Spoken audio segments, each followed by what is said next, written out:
feeling that's so good. All my love was only two.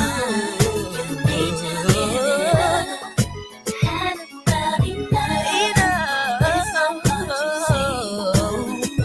Boy, it's mine. I'm sorry that you seem to be confused. He belongs to me. What you do, the things you do, you keep on acting like a fool. You need to know it's me, not you. But if you didn't know it, girl, it's true. Think that you should realize, try to understand why he is a part of my life. I know it's killing you inside. You can say what you wanna say, what we have you can't say. From the truth you can't escape. I can tell the real from the fake. When will you get the picture? You're the best in the future. Get away is my time to shine. If you didn't know, the boy is mine. Oh, had about enough. It's so hard to see that boy is mine. Sorry that you seem to be confused. He belongs to me.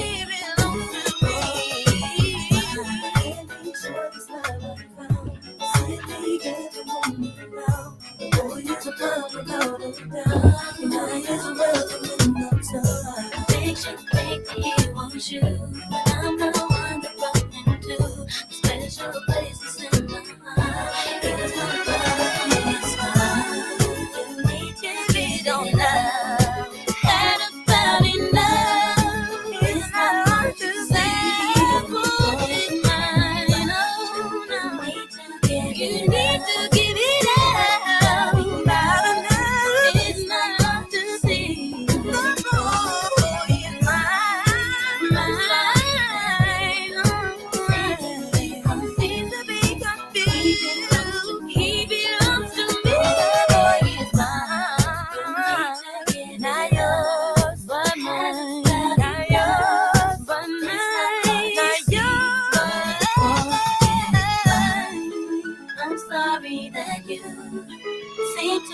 Confused. He belongs to me. The boy is mine. Hi, everybody. I hope you can hear me. Yes, my microphone's on. How's everybody doing? How are you doing? Ask her how she's doing. How is Amber doing today? I don't know. I bet she's getting a bit of feedback about her live stream that she did today. She was digging. She was doing an upper body workout today. She really, I think she's halfway through to China by this stage. She dug a hole so big for herself.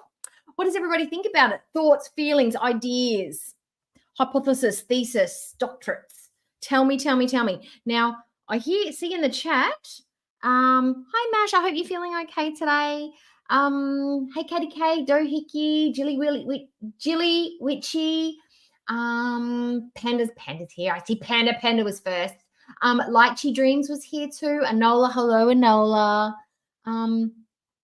Oh, if I didn't say hello to you last night, there was a lot going on. I could not keep up with everything.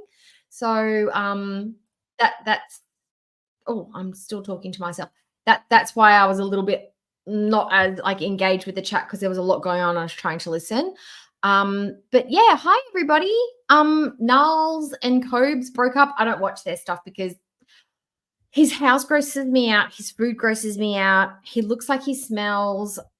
I know what his breath smells like. Just everything about him just makes me feel a little gross. And the fact that he's on the spectrum is a little bit of a trigger for me because I have a son on the spectrum and I don't like to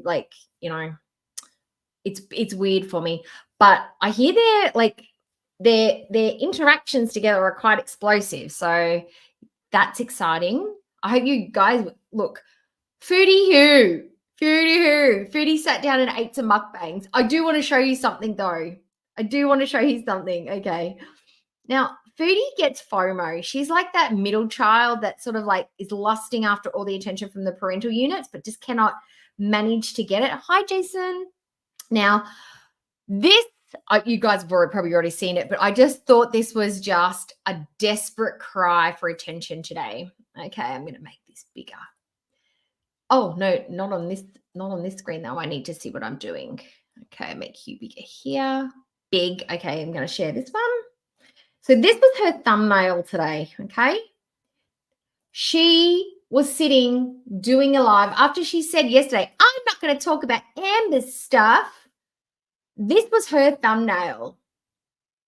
Amberlynn has got all this drama going on, and Foodie Beauty, Amber's online friend, decided to do a little live stream chatting about her thoughts and feelings. I haven't watched it. I don't even know what she said. But I just felt like she had a bit of FOMO, and she doesn't like when the attention's not on her. What do you guys reckon? I know. And she went live when FFG was on. She was live when Pulpy was on. Who else was on? There's a couple of big creators on.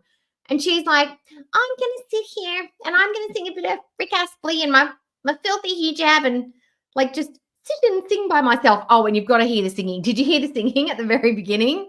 It was giving me life. It's just, it was like it's like Amber goes to bingo and Foodie has her sing-songy church lady voice. Let's listen. Where is it? Her thing is, okay, I have something to say. She wasn't going to talk about Amber's drama. We're not watching all of Foodie's live. We're going to watch Amber first, but I just thought the opening was just pretty spectacular. It gave me how I laughed when I first heard it. I'm just like, it's like your drunk auntie getting up and doing her best rendition of the cool songs that the cool kids sing. Okay, are you ready? Stop buffering.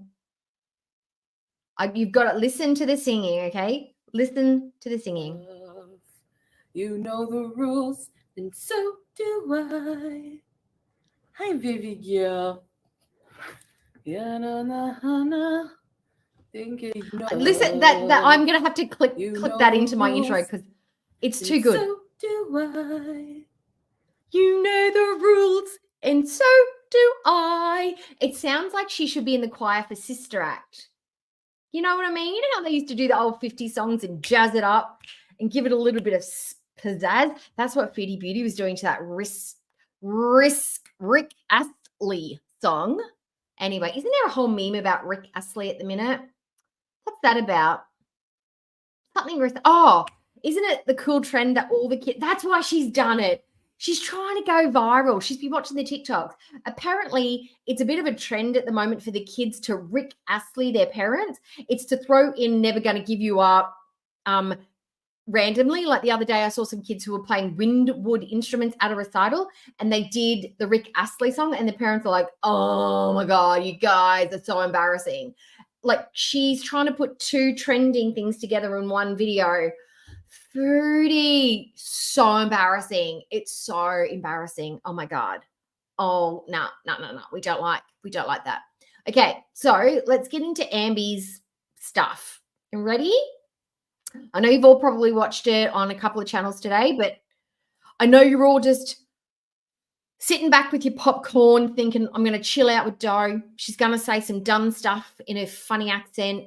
And we're going to have this all clarified with her wonderful words of wisdom. That's why you're all here, right? I'm going to set the world right with my content, right? Okay, so I'm going to present this one. And remember the oi dickhead because I'm tired from work and the brain's firing on about 4 at the minute. Now, can you see me? Do I need to go this way a bit more? I feel like my camera's not at a good angle. That's a bit better. I'm not so lopsided now. That's a bit better, isn't it? Okay, let me see. Foodie who? Exactly, right? Kimberlina, Olga, hello. Yes, we all need ear protection from Foodie singing, but I loved it. Never gonna give you up. Never gonna let you down. Love it. So good. She's a rule breaker. Okay. Can't tell when singing's you. Oh, at least she was doing it a cappella. There wasn't any piano accompanying her. You're here for the chat. I know we are a pretty good chat, aren't we, Olga? Okay, so let's get going. Let's listen to Amby. She already looks pissed off. Okay, let's go.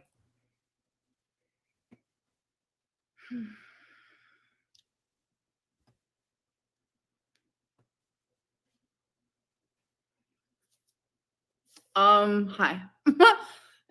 I don't even know. Like, this is crazy.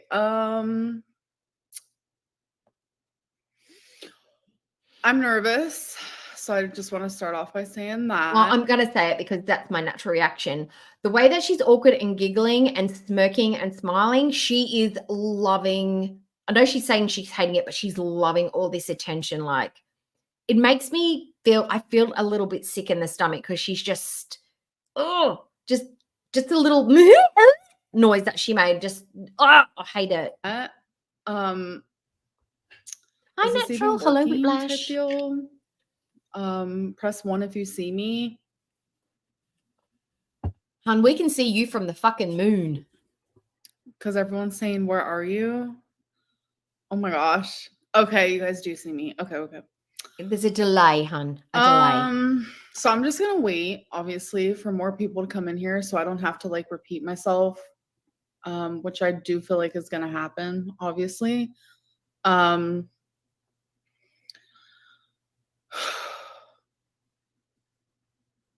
Oh, I have a lot of. I forgot to mention. I've got a little exercise book and I've got my pen, and I've made a little list. Can you see what it says? It says Erica's red flags. We're gonna write down how many red flags Erica gives us. Sorry, the camera's here, not over here. How many red flags Erica gives us? Because I feel like there's going to be more than 14, but I've made 14 spaces.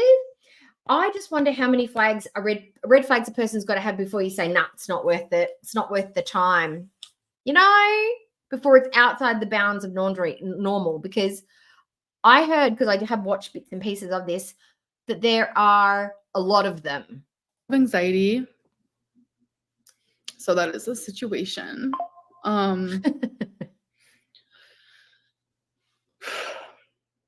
Nixie. Sorry, it's gonna be fine.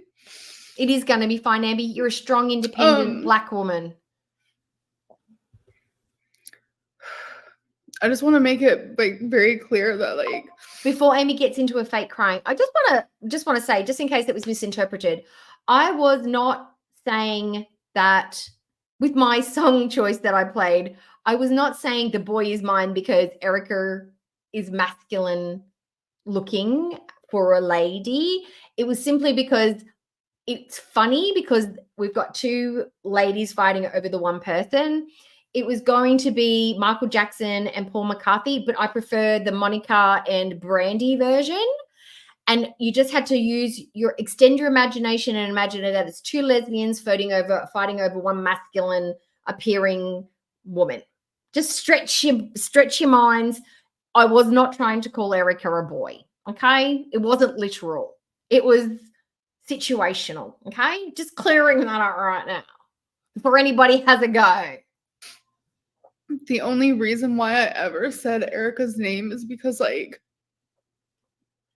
a family was being like harassed because people thought like Valentine was someone that she wasn't. And it's like, I know that I promised Erica.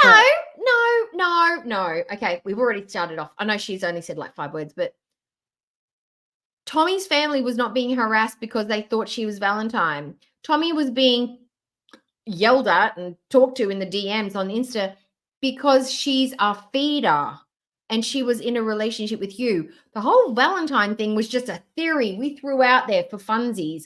You took it too seriously. You had to make some storylines trying to defect from Tommy. If you had not said a single thing and did not feel the need to prove Valentine was real, which was such a nothing thing to prove, in 2 days' time, we wouldn't have even been talking about it. But because you're such a narc and you have to be right about everything and you have to be like, no, I had 2 ladies who wanted me bad. Because you had to come out and prove that Valentine was real, that started this whole hornet's nest. You stirred it up. We would have forgotten about it in a couple of days and it would have just been a joke in girl world. You did this. Tommy was being harassed for a completely different reason. And Brittany, that I would not say Erica's name. And I didn't say Erica's name ever for like a way to get back at her or whatever it is. I wasn't doing it in like a malicious way. No, I was doing it because I felt like it was the right thing to do. And Where was the right thing to do? Where was the morality? It wasn't going to. It's not going to change anybody's opinion of Tommy. It's not going to protect Tommy. She's going to open a can of worms for Erica and Brittany. It wasn't protecting anybody. It wasn't changing the narrative of any story. It was just going to prove to you that you had two girls want you at this. You had two completely different love interests. That's all it was going to do. It wasn't serving anybody. It wasn't protecting anybody. It was simply for your ego. That's the only reason you had to prove. I'm not a liar. Valentine was real. She was somebody that I was in love with, and Tommy's a completely different person. That's the only reason. It was not about anybody else. I just want to start off by saying that. So, it is her sexy black number. Thank you, Alexis. Oh, shut up. You know what? And from the get-go, Alexis can just fuck off. Alexis is annoying. Alexis is an asshole. Amber, through this whole thing, Amber was love bombing Alexis. Hearts, and she's the best. She's my best friend. She's amazing. You would totally love her. If she's somebody that likes you and you're somebody that likes her and you are mutually liking each other, I think I would fucking hate Alexis. I think she's probably annoying as hell. And thank you, Hi, Sid, Tiny Walnut, for the super chat. I appreciate it. I just don't even know where to start. This whole thing is I'm literally shocked, actually, because all I did was say Erica's name. That's all I did. Just by saying Erica's name, you could have pulled any name. Her name could have been Patty, could have been Denise, could have been Donna. It could have been Barbara. Just because you said somebody's name out there does not mean that was an actual real human being. The only way we could have known it was a natural other person if we'd nailed them down and found a profile and found their account and dug up all this stuff. You knew exactly what was going to happen. You knew what was going to happen. There was no giving her another first name proved nothing. I didn't share anything else besides the fact that she was married, because that obviously affected me greatly. And I'm not going to be here. I'm not going to sit here and lie. I'm not going to sit here and tell half truths. I'm just going to say what it is, even if it makes me look bad. And I'm really anxious. You guys know I have the mental illness. Do not confuse anxiety with embarrassment and shame. And a little bit of probably self-reflection, knowing that she's gonna sound bad and she's gonna try and save herself. But being embarrassed and being ashamed of your actions is completely different from anxiety. They both feel really crappy, but it's not anxiety. I have multiple. So yes, so do I. But I don't go around trolling people and manipulating people and basically air tagging them to know where they are. You cannot blame every action on mental illness. I'm coming in hot, guys. I'm coming in hot. This has just been a lot. Everything lately has just been a lot. So have any of you in the chat watched this whole thing the way through? And did anybody throw a remote control, a pillow, a coffee cup, anything? Were you yelling at the TV screen watching this going, shut up? That's a lie. That's not true. Oh my God, you're such a gaslighter. You're lying. You're not the victim. You're the bad guy. For Erica and her wife to do whatever the hell they're doing, I don't know what this is about. I never doxed Erica. I never said any personal information, nothing. And then just all of a sudden it's they just want to spill everything and say everything. And obviously I listened to all of it, and there are some truths and obviously there are some lies, things that I'm confused of. Why would you lie about certain things? You already look bad. So I just don't understand. No. The pair of them, I heard that they were sending some scandalous stuff to each other, but we will talk about the sexy time videos when we get to it. But I've got some thoughts about that. Yes, I know a lot of people will be calling me a homewrecker. I get it. Homewrecker Lynn. totally understand. A remote's like a remote control, like the thing that you change TV with, or you use on your Apple TV, you know, or your air conditioning, your remote control. That's what we call it. What do you guys call it? The clicker.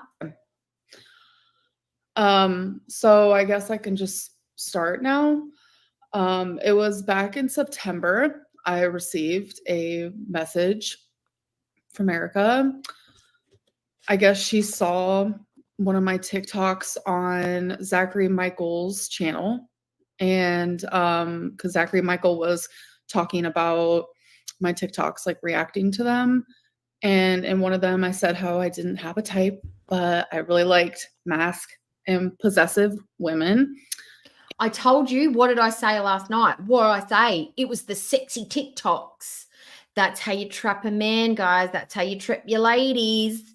It's the sexy, soft mouthing, lip syncing TikToks with your sheer cutout dresses. And Erica saw that TikTok and she messaged me and said mask and possessive ? With like a little double emoji.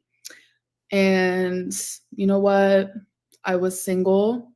I was like, okay, like literally clicked her Instagram and I was like, definitely my type.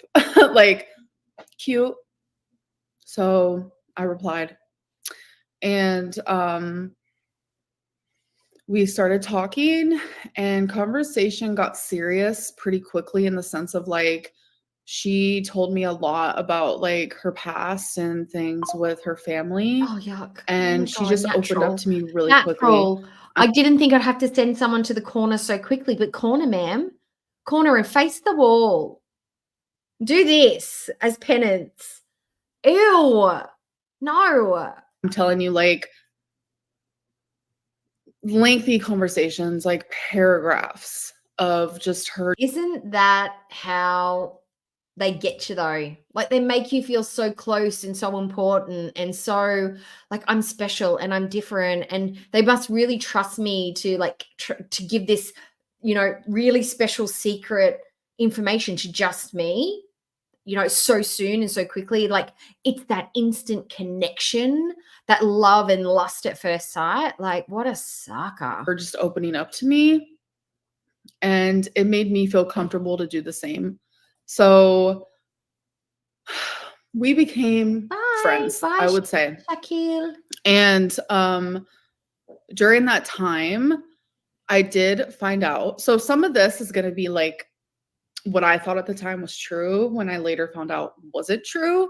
So the story might get super confusing. So I just want to say that because there's things that I thought were true that weren't true, etc.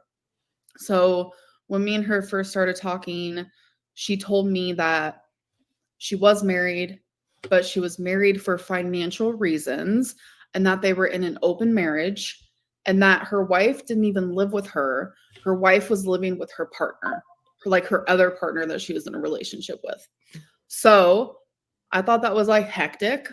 So let's unpack that. So if you're in an open marriage, that means your partner knows that you are having dalliances with other people. She's not even living in the marital home. She's out with her other partner and they're only married for financial reasons, but it's an open relationship, which means like for me, my understanding of an open relationship is that I am the home base. Like I'm the number one wife. I'm the homeowner with you. We have the mortgage, we have the house, we pick out bath towels together, we go on picnics, we date. We're like I'm priority number one. Like you drop every other bitch for me when I need you. That's what an open relationship. Everybody else is just on the peripheral, right? But we still have a normal relationship in every other way. Sexual, bill paying, problems, fights, arguments, whatever. Why would you think that they're only married for financial reasons if they're in an open relationship? That basically means we're just living together for financial reasons because they're getting their fulfillment somewhere else. We've decided that we're so good to each other. We just have taken sex out of it and the actual mateship out of it. But it's, you know, it's just working out better for us this way. So why would she need to hide Amber if they're in an open relationship and everybody's cool with it?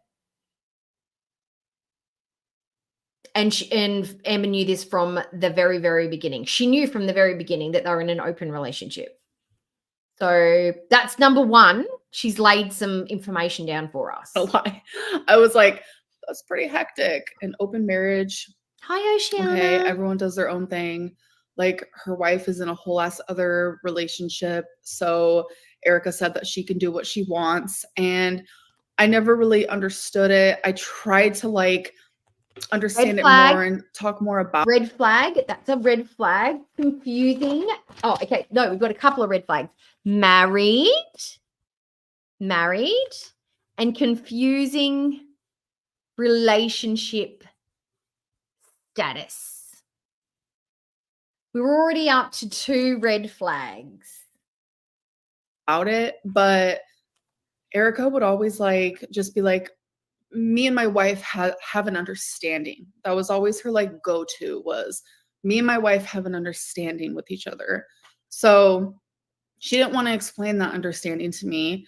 I didn't understand it, but I didn't think that Erica and I would get to the level that we got to, because her and I did just stay friends for a while. You guys know me, I move really fucking fast. That's just how like my heart works. But it was different with Erica because it was just like a constant. No, it wasn't different. It was the same as with Destiny. It was the same with Becky. It was the same with Wifey. You, as soon as you've got someone hooked, you're moving them in.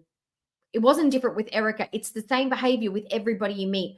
As soon as someone calls you pretty and tells you a few colorful, nice little words, you're like, we're in love. That's it. This is the one. This is this one, because this one seems to like me a little bit. I can't find anybody else. So I'm just going to stick with the one that likes me a little bit. Super flirty friendship. But something I did notice is that she was always there for me. Like, I'm not gonna lie, I was single, so I talked to a few different people. That is true. She named some of them. It is what it is. So Erica was always there for me, and our feelings did start to grow for one another, and I could tell like it's there for you. What, like, was she there to help you unpack your Target hauls? Was she there, like, did you show her all your bingo cards after you came home? Did you sit there and build Legos together? What there for you? Like, how? For what? What were you going through? What? It seems to me that only drama that you had going on was the drama between you two. So how could she be, or do you mean helping you get over Jade? Like, what was there for you? How? For what? I'm confused. Started to upset her when I would talk about these other people. And she would always say how she was on the back burner and how I wasn't giving her a chance and how I always had her at Whiplash, though. But you know what? To be honest, Whiplash, this is another thing that I don't like. She uses her BPD, her borderline personality disorder. I'm pretty sure that's what her BPD stands for, as an excuse. She goes, I have this, and this means I do this behavior. I'm aware that that's what. So self-awareness is usually the first step of helping with your mental health. This is what I feel. When I get anxious, I usually lash out in anger because I'm scared, and anger is usually the first response that bubbles to the top. So when I start to feel this physical symptom, I need to realize that's anxiety. I need to maybe take a deep breath, take a beat, and not say the first 4 expletives that pop out of my mouth at that random person, because they probably don't deserve it. Maybe it's better if I ask questions and see what the answer is before I start jumping all over this person. She's aware of what her BPD makes her do. She's fully aware of it. She just leans into it instead of doing behaviors to correct it or going to therapy to help her not get herself into these situations. She is fully aware of what she's like and her habits, but she just uses them as an excuse for her bad behavior. At arm's length. Like, I'm not one to show screenshots, but I'm telling you, I have not deleted a single text message that her and I have exchanged. I have not deleted a single Instagram message, nothing. So, and show them. Have them. You could have put a video together and just had them running side by side whilst you're doing this live stream. If you still got them, you should show them. I'm trying really hard not to read the chat so I don't get distracted, but like, I can't help it. Pixie, did you hear another red flag, or are you literally just red flagging Amber? Because Amber is literally like, 500 pounds of red flags. So yeah, she was just like, she would express like how her feelings for me are getting deeper and deeper. So there was one night in particular where I did get drunk. I did. And I was actually on the phone with Alexis, and I was messaging Erica, and I told Erica that I loved her. This was like in December. And that was like the first time that I ever said it, which was So 8 weeks deep. So September they met, they talked for a couple of weeks, and then Amber was declaring love for somebody she hadn't physically met yet, and all it had been just like online contact. Okay. freaking crazy because like the whole time it really was just like a super flirty friendship. But I realized like, wow, Erica really likes me and she wants me to like give her a chance. Like I don't know. It felt nice knowing that like she was patient and she knew I was talking to like other girls and like she was still there for me, and like she always wanted to call me, and like I would never answer her calls. Like it very much was like, No, that's not true. That's a lie from Amber, because Amber says when I'm in love with somebody, I give them my all. I give them my heart. She's like, if they're calling me, I'm going to be there to pick up the phone. She said that she becomes obsessed with that person. She doesn't have the restraint not to have a final Dear John conversation. You think this one's not sitting around just waiting for Erica to call so she can pick up? I very much doubt that Amber was screening her calls from Erica. I was putting everyone else before her, but like she was always there. She was always, it made me realize like, wow, this girl really cares for me. And everything I thought, like I genuinely thought that everything she was telling me was 100% truth. Like, yes, sometimes my intuition and my gut was Wait. I think we just had another red flag really moment. cares for me. And everything I thought, like I genuinely thought that everything she was telling me was 100% truth. Like, yes, sometimes my intuition and my gut was screaming and it was on fire and all of that. So, I guess there was a part of me that was like, Amberlynn, like something's off. Something's off. But like I was ignoring it. You guys, in one of my recent videos, I told you guys like I ignore red flags. I have a bad habit of it. Sometimes I turn those. And knowing that she's got borderline personality disorder and the way that she behaves, if she's had therapy or like done any kind of reading into this, she would understand that the red flag behaviors that she can recognize in other people, she can often see recognized in herself, so she can stop herself being like that with other people. So she's not done any work on herself whatsoever. She just says, "Oh, I've got borderline personality disorder." So whenever I do anything shitty, it's just because of that. That's the reason. Red flags into pink little hearts, little pink heart flags. That's just like what I do, and I don't know why I'm like that. No, of course Amber believed everything that Erica said, because Amber does believe she's sexy. Of course someone would ring her and just fall in love with her that quickly because she's charming and smart and witty and funny and gorgeous, and the TikToks are just too much for any person to withstand. Of course Amber would get sucked into whatever this person was telling her because she actually thinks that about herself, that she is the greatest, where the most of us would be sitting there going, this is weird. Like I know I'm awesome, but I'm not that awesome. I'm like, and it's too soon to be talking like that. And somebody's going, "Oh, you're so sexy, baby," and blah, blah, blah. That's it's weird. Like it doesn't happen. And it would be a red flag for most people. Like the red flag would go up and we'd be like, nah, something's off here. I need to start digging a little bit more. So anyways, it was like in December when I told Erica for the first time that I loved her. And I was drunk when I said it, but it opened up a whole other freaking thing for Erica and I because of that one moment. And I do want to make it clear. You know what that probably was? Because Erica said she started to have some feelings.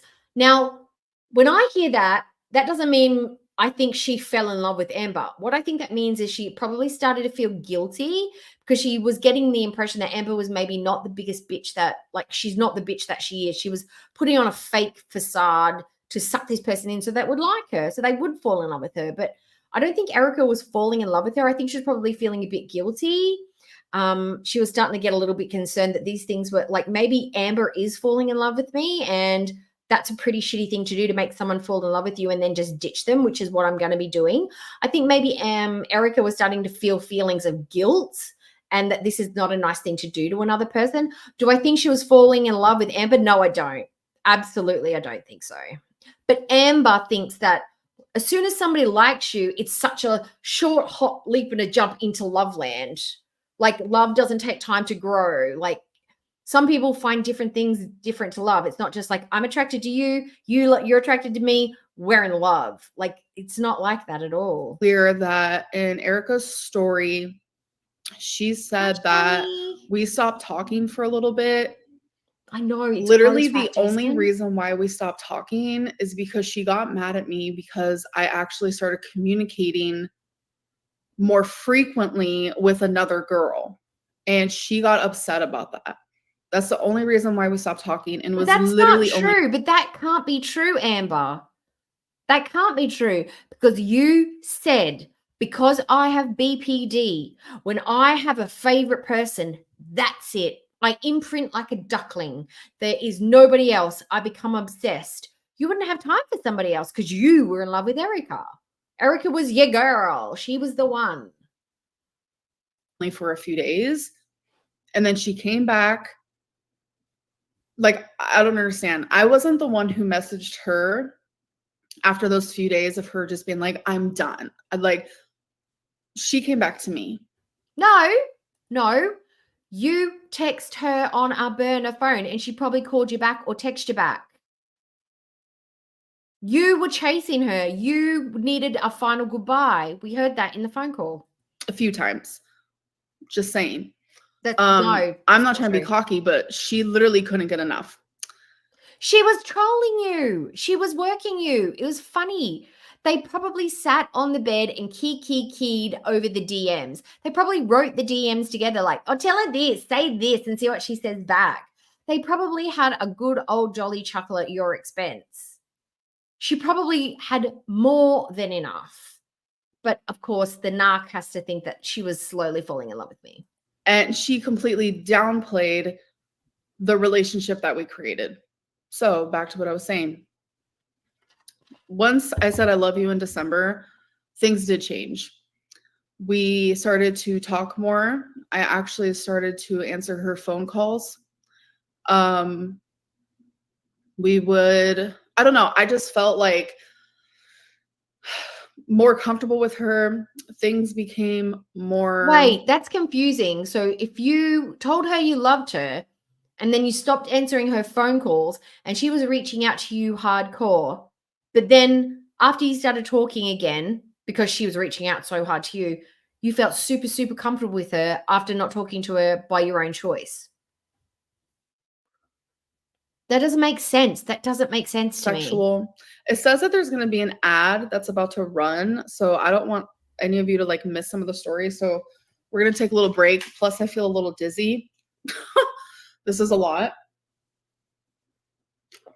So I'm going to take some water sips here. You can actually turn those ads off live streams. You have to deliberately activate them, just saying. You guys aren't getting ads, are you? Because I've got YouTube Premium. I've always had it because I hate ads. So you got, nobody's getting ads, right? So are you guys still there? Press 1 in the chat, please. Like, I don't know if there's like ads running or what, but it says it on the bottom. It's just a little confusing for me. Okay. Yeah, so life's hard, Amby. And it says in 30 seconds, ads will run shortly for some viewers. So I guess it is just for some of you. Okay. So it was, okay. So from December to February, like I said, we got a lot closer because of that I love you word. You know, she was saying it to me. I'm sorry, but I thought Erica said that she broke it off in November. Like she said, that's it, November. And then Amber just wouldn't take the hint, and it just sort of dragged out until February and then dragged through to June. Did I get the timeline wrong? Am I wrong? I felt like Amber was just doing all the chasing after that. After November, it was just all Amber up Erica's butthole. And oh, me too. I hate ads. So this whole time I still thought she was in a open marriage. So an open marriage means like y'all make your own fucking rules. Like you're seeing other people. So I had assumed that Erica's wife was living with her partner. So I also assumed that Erica was super unhappy with her wife, and Erica made me believe like she would say things Hang like, on. I haven't felt. Also assumed. Listen to what she says. So I also assumed that Erica was super unhappy. She just said, I also assumed that Erica was super unhappy with her wife.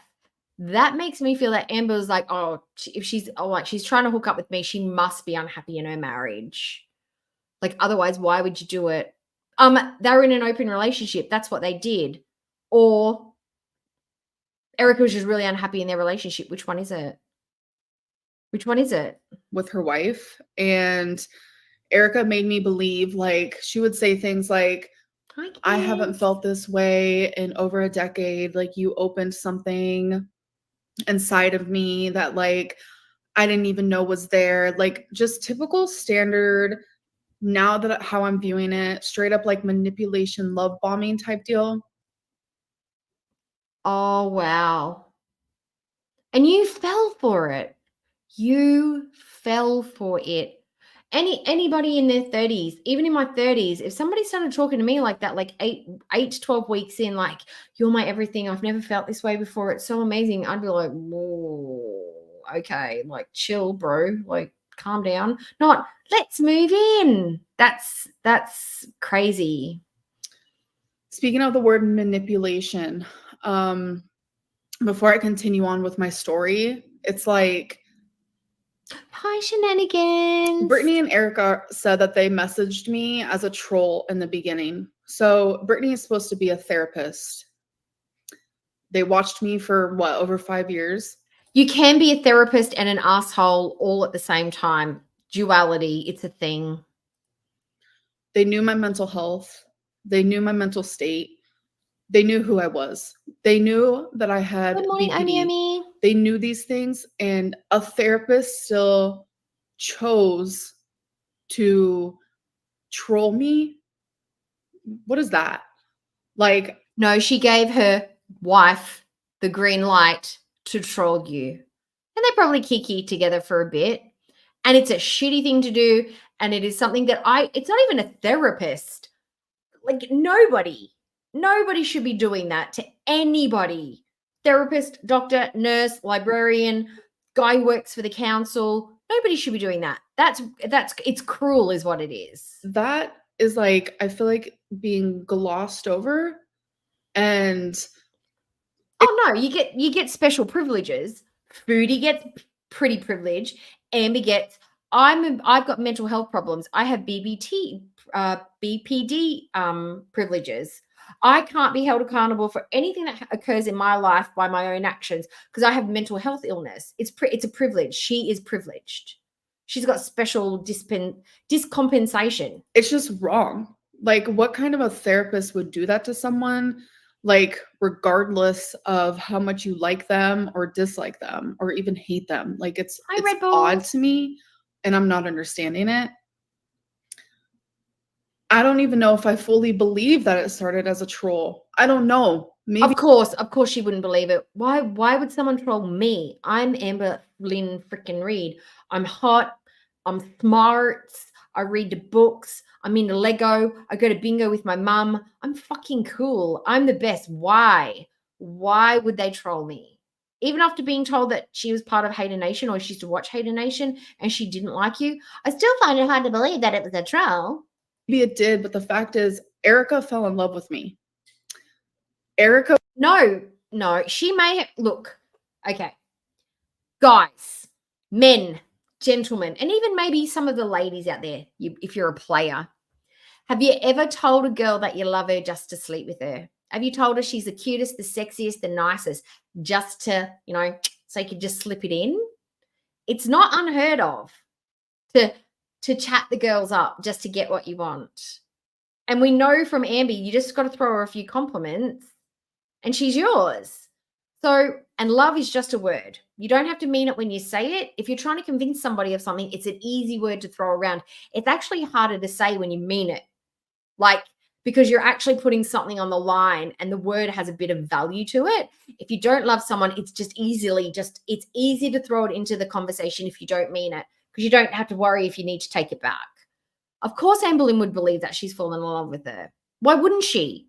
But it was a lie. And she should understand now that was a lie. That was the hook. Was going to move in with me, and she's downplaying everything that happened, especially after February 14th when she asked me to be her girlfriend. Oh, well, I applaud you, Camps, for being a man of integrity. I do want to say I will let you guys ask me anything you want regarding me. I know. I have heard some of how. Yeah, I know what you're talking about there, Pixie. I know what you mean. Me and Erica, I'm just not there yet. I do want to finish my little story time. You're normal, Panda. And then I'll let you guys ask me questions if you guys, unless you're like a skin suit wearing serial killer, are confused about anything and you want to know anything. So don't worry. Stop touching your hair. It's annoying. So and yeah, it's ugly hair anyway. Since I had assumed that Erica could be in a relationship since her wife was supposed to be in one, like literally living with somebody. She just said, assumed. I assumed that since Erica's wife was in a relationship, that Erica would be able to be in one too. I assumed. Like, is she just making this up as she goes along? My whole thing was like, okay, Erica, we're both in love. Like, why aren't we committed to one another? Like, why aren't we together? Like, you are punching above your weight. Yes, definitely, Camps. Like, let's seal that deal. I very much, when I fall in love with someone, like, I want to be with them. And I thought I was in love with Erica, and I thought she was in love with me. So I was like, let's like do that thing. Let's like commit to one another. And it's true. She did ask, like, what would that entail? And so I told her, like, it's like entail or entail, two different words. Loyalty, more like communication together. And when she says loyalty, I wonder, what does she mean? What does she mean? Does that mean not sleeping with her actual like spouse? How much more loyal can she be from a distance? Is that making sure you use the Life app and not like complaining if I know exactly where you are at every minute of the day and letting me know where your locations are? Is that the loyalty that she's talking about? Because how can you be more loyal from a distance? Commitment with one another and things like that. And she agreed to it. She's like, yeah, like, do you want to be my girlfriend? You know, I felt like that was a mature conversation that I'm now seeing. Like, I think Brittany's not, because Brittany comes off very cool, like cool as a cucumber. I don't think she's ragey and mad because she probably knows that Erica didn't fall in love with Amber. Like, she made a stupid mistake, and it was more just like, mucking about, and she started to feel a bit guilty, but there was no love between them. She crossed a boundary, but she didn't fall in love. She took it like in a different way. And she's saying like how I forced her to be in a relationship with me. That's crazy. That's not the way that I viewed it at all. But I'm beginning to see that like the way that I viewed most of the situation, I guess maybe she didn't, or she's purposely downplaying what she did to me. You've got two choices. There, Amber. It was all a lie, or she's downplaying it. It started out as a troll and you didn't get picked. I'm thinking she did not really like you as much as you think she did. You fell in love with her maybe because of the BPD. Erica's already got a partner that she's committed to. She's not committing to you. Like, she didn't fall in love with you, babes. She didn't. Me, because she's trying to save her marriage. Oh, how awful. What an asshole trying to save her marriage. I mean, look, their marriage seems a little, from the outside looking in, that we don't know too much, but that's the right thing to do. You could be two assholes in love with a fucked up relationship, but at the end of the day, it's okay to try and fix your relationship with your partner and not be two assholes together anymore. They might change and be really nice people in a couple of months or a couple of years if they work steady on themselves. Should she have left Brittany and gone after you and you guys break up after 6 months because you're not meant to be together? Like, yeah, she should be trying to fix her marriage. She says that like it's a negative thing. Erica is a known liar and a known cheater. There we go. There we go. Red flag. Known liar. Oh, come on, black pen. Known liar. Known cheater. So Amber knew she was a liar and a cheater. Okay.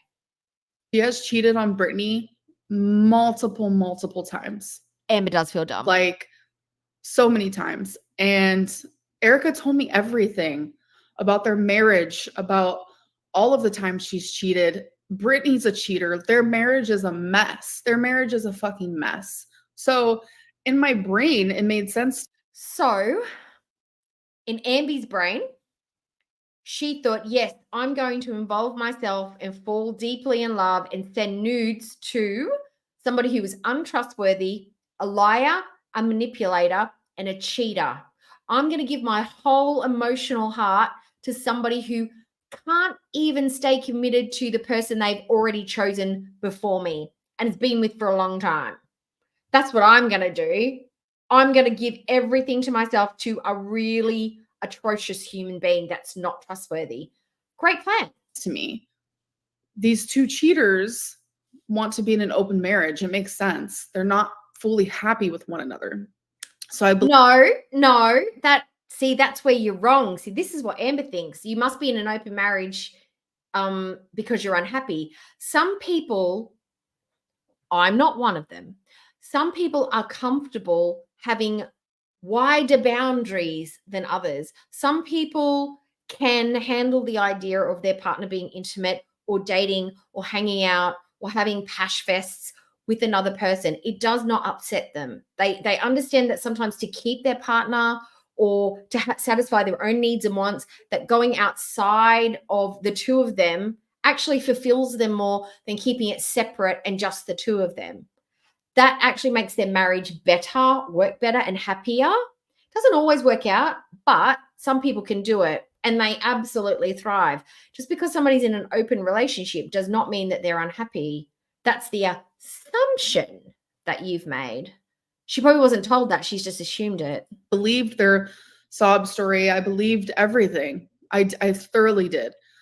So once me and Erica became committed, I feel like my brain and my like heart, I'm just like heart. That's exactly right. Who said that? Who said that? Who said that? Da, da, da. Or they could just be open to just flirting. Some people might just get kicks out of the fact that they know that they've made someone like them. Or they like having that zingy, zippy feeling you get when you're flirting with somebody, but you know nothing's going to happen. You know, it's like their little secret thing. Doesn't mean you're like ready to bump uglies with the next person that's like 500 miles away from you across the country. No way. What's the word? Hardwired? I'm just wired differently. So when there's that narcissistic, I'm unique. I'm different than all of you. You all experience it this way. I'm the only person that actually looks at it from this perspective and experiences it like this. This is why you're confused and don't understand, because your brain's not hardwired like mine. Okay? Condescending Lynn. That happened immediately. All of my energy like went to her. And yes, you are the only person. We created a routine. This was a daily routine that we had. She would call me. Okay, so I have to make it known, by the way. She probably called you because you said, this is what we need to do. This is what I want you to do to be loyal. You have to call me in the morning. You have to call me at lunchtime. You have to call me when you're taking a shit. You have to call me after you've taken a shit. You have to call me while you're washing your hands. I want you to call me after work. I want you to call me when you're driving home, because that's the only way that I'm going to know that you're not with your wife and you're only thinking about me. And you have to think about me when you're not with me and when you're not on the phone with me. That's what I expect from you. That there was a time where Erica's wife moved back in with her. So that did happen, and I was fully aware of that. But again, I still thought they were in this like open relationship, open marriage type thing. And did I like it? No. Did I understand it? No. Did I want? So she didn't like the relationship that Tommy was having with her wife. Another red flag. Didn't like and didn't understand the relationship. I know it's different from the other one before. And didn't like the situation. But she stuck around anyway. She's just stupid. Want that for my life? Like, did I want to be in a relationship with someone who was in an open marriage? She seems so Not cool. really. Cool. But Erica was there for me for months. Like, she would see me cry and she was there for me and she would comfort me and she showed me a love and a patience and an understanding. Do you think Sarah, hi Sarah, do you think Tommy's sitting in the corner and Amber's talking to her and getting like, I know if somebody was in that room, Amber would be like giggling and like doing more hair touching, like that hair touching. She's not doing her little coitish little baby girl stuff. I don't think Tommy's I don't know, maybe Tommy's on a laptop or something, but I don't have the vibe that she's there. But hey, Amber's up to all sorts of fuck shit. That like surprised me. And even before Erica asked me to be her girlfriend, I knew that she was once a hater. I did. She was very honest. Oh my God. Red flag. Was once a hater. That's a red flag for me. That would make me stop talking to her altogether, because I'd be like, oh my God, clearly this is a troll. She once watched me for years and years and years and didn't like me, but now she's talking sweet in my ear. I thought was very honest about everything. She said that her and her wife, oh, there's an ad. Okay. I'm waiting. Thank you guys for telling me, actually, because she's too immature. I want y'all to hear as much as you can because it's important. It's important. Sorry. I know I'm getting a lot of hate in the chat, and like I'm shocked at how well I'm handling it. Oh my God, guys, I am a champ. I am sitting here and just taking all the barbs and arrows. Look at me go. She just gave herself an ass pat live on live stream. I'm amazing. Look at me handling my mental health. Oh my God. Who is this for? Does somebody feel like she's trying to look cool in front of Tommy? Is that what she's doing? She's trying to look like a boss bitch. She's got her shit together. I'm mentally strong. I'm emotionally engaged and no one's going to bring me down. No, because she's trying to quit the YouTubes because it's so horrible and it sucks. Everything sucks. Low-key thought I was going to like hyperventilate. Like I just have like a lot of anxiety. Okay. Shenanigans. Yes. And it's somebody with BPD, she would understand that she is vulnerable, susceptible, easily swayed, easily manipulated by emotional tactics. So that would be something that you would definitely steer clear of. Social media and DMs. And the fact that the chances of a troll coming in there and pulling this shit, did she not learn anything from the Kai Bella Scatgate thing? Does she not even watch Foodie Beauty? Like, seriously. Can you guys remind me of what I was saying? I do need to be reminded because... Oh, no. That was one of my... Autumn, that was one of my fears. Is like, I really hope that Tommy is not bringing her kid around Amber, because that is... Oh, no. I'm so glad there are no kids in Amberlynn's or Foodie Beauty's lives, because that would be...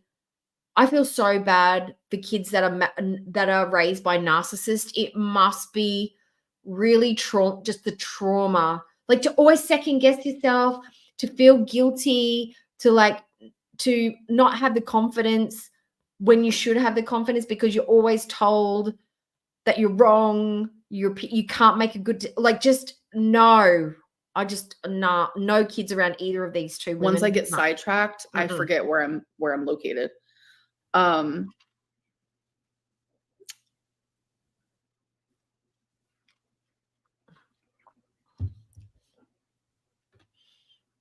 Of course she loved the idea. She loved the idea that she could try and sneak somebody out, like pull Erica out from under Brittany's grass. Like, look at me, guys. She could do a TikTok like, I'm going to steal your man. I'm stealing your man. I'm stealing your lady. I'm stealing your dog. I'm taking them all. Because I'm Amberlynn. Oh, Erica being a hater. Okay, thank you. Yes, Erica. Tommy. Used to be. Are we all going to collectively call Tommy Tummy now? Because how did I not even think of that? It's tummy time. Does Amberlynn have tummy time with Tommy? Like a baby? Hater. Her and her wife would watch me all the time together. Like Zachary Michael was actually their go-to channel. And Erica was like, because he has a massive platform. And by the way, shout out to Apathetic Fact. Did you see how many views she got on that video? She got 150K views. I did not that was a lot. That was a lot. Oh, and by the way, guys, I did take some screenshots. I sent Lordy It's Geordie a super thanks, and I sent Apathetic Factor a super thanks straight after the stream. So I have already done that. Okay. So I don't feel I have no guilt this evening, because I took care of that straight away. Like, I believed everything the reaction channel said. And I'm like, I get that. I completely get that. When you watch my videos through a reaction channel, you're seeing my video in a biased way. She really thinks everybody's idiots. She really thinks that we are simpletons. We can't put two thoughts together. We watch it from reaction channels is because they often agree with what we think. We see it, we look at it and go, yes, that's what I thought. And I'm glad they said it out loud, because I was screaming it at the television too. We have similar ideas. That's why we watch them through reaction channels. And fucking hell, you're so boring. We can't watch you by yourself because, oh my God, there are just no. We need the reaction channels to make you fun. Doesn't mean that we're biased. We bounce around. I know I watch different reaction channels watching different content on the same subject because I like to hear different points of view. And a lot of the times, the ones that I watch are ones that line up with my own ideas. It doesn't mean it's a biased in a bad way. We just agree with them. Can never blame somebody for liking a reaction channel, watching my content through them, and forming an opinion based on the reaction channel. I don't blame you. I fully, completely understand that. I have actually had two circumstances where I've had to talk somebody down because they thought they were dating a celebrity. Or there was a situation. One was a celebrity. Another one was a hoax. I had a lady on Twitter that I used to talk to because I'm in the K-pop fandom for BTS. And she's like, say, insert my name. Don't tell anybody, but I'm talking to insert BTS member. And I'm like, hun, no, you're not. She goes, no, he swears and he sent me proof and it's not him. She's like, but it is. And I'm like, it's not. And she kept, why are you so sure that it's not him? I said, because of all the millions and millions of people in this world, how did he find you? He's a 21-year-old K-pop idol, and you are a 45-year-old lady living in Wisconsin, USA with her dad with no money and no job. Not to be frank, like how? He was her bias. So clearly whoever was doing this was trolling her. She had some mental health stuff as well. But I was just like, and I had to actually cut her off because it just started to get a little bit crazy and I couldn't handle it. But I was like, babes. And I've actually, who did I have? Actually, the Keanu Reeves guy. I actually had that same guy come into mine. And I'm like, So tell me about your faith. I asked him about his religion and he goes, yes, I'm a Christian, just like you. And I'm like, actually, Keanu Reeves has never actually stated what his religion is. So cover blown. Thanks. Peace out. Bye. Because I love Keanu Reeves as well. And the other one was in a K-pop chat that I had. This girl came out, it's like, oh, I'm having a brain operation tomorrow and just wish me well and pray for me and blah, blah, blah. I'm like, okay, cool, whatevs. And then her brother came into the chat like, oh, things didn't go well. She's gone into a coma. All I can ask is that maybe if the guys from BTS could give her a shout out and, pray for her and let's see if we can get this trending, prayers for yada, yada. And I side DM'd one of my friends in the chat. I'm like, that sounds like a load of shit. And she's like, what do you mean? I'm like, sounds fake. She's like, what do you mean? That doesn't sound fake. It's totally true. She had pictures and everything. And the very next day, the whole thing blew up and it was faked and there was pictures. And she's like, oh my God, I feel so gullible. How did you know? I said, it just did not feel right. So I've got like a radar, like I'm The Keanu Reeves thing's pretty obvious, but the hoax thing, I was like, nah, doesn't sound right. Absolutely not. This one, she'd be like, yeah, can I give you some money? It's totally true. Gonna send her some flowers. Like, let's get this going. Nah, gullible in. So the fact that Erica then saw something different inside of me. Money's a whole nother matter. Which also brings me to the fact that like now Erica's saying, I don't know if the real Amberlynn is YouTube. Celebrities are not out there DMing their like randos. They're just not. They're not doing that. It's fun to pretend and play with them and mess around with them, but it's never them. Or the real Amberlynn is the one that I got to know. Erica, you know the truth. You know that the real me is the one you got to know. No, Amber, you're a nasty, narcissistic bitch who manipulates people.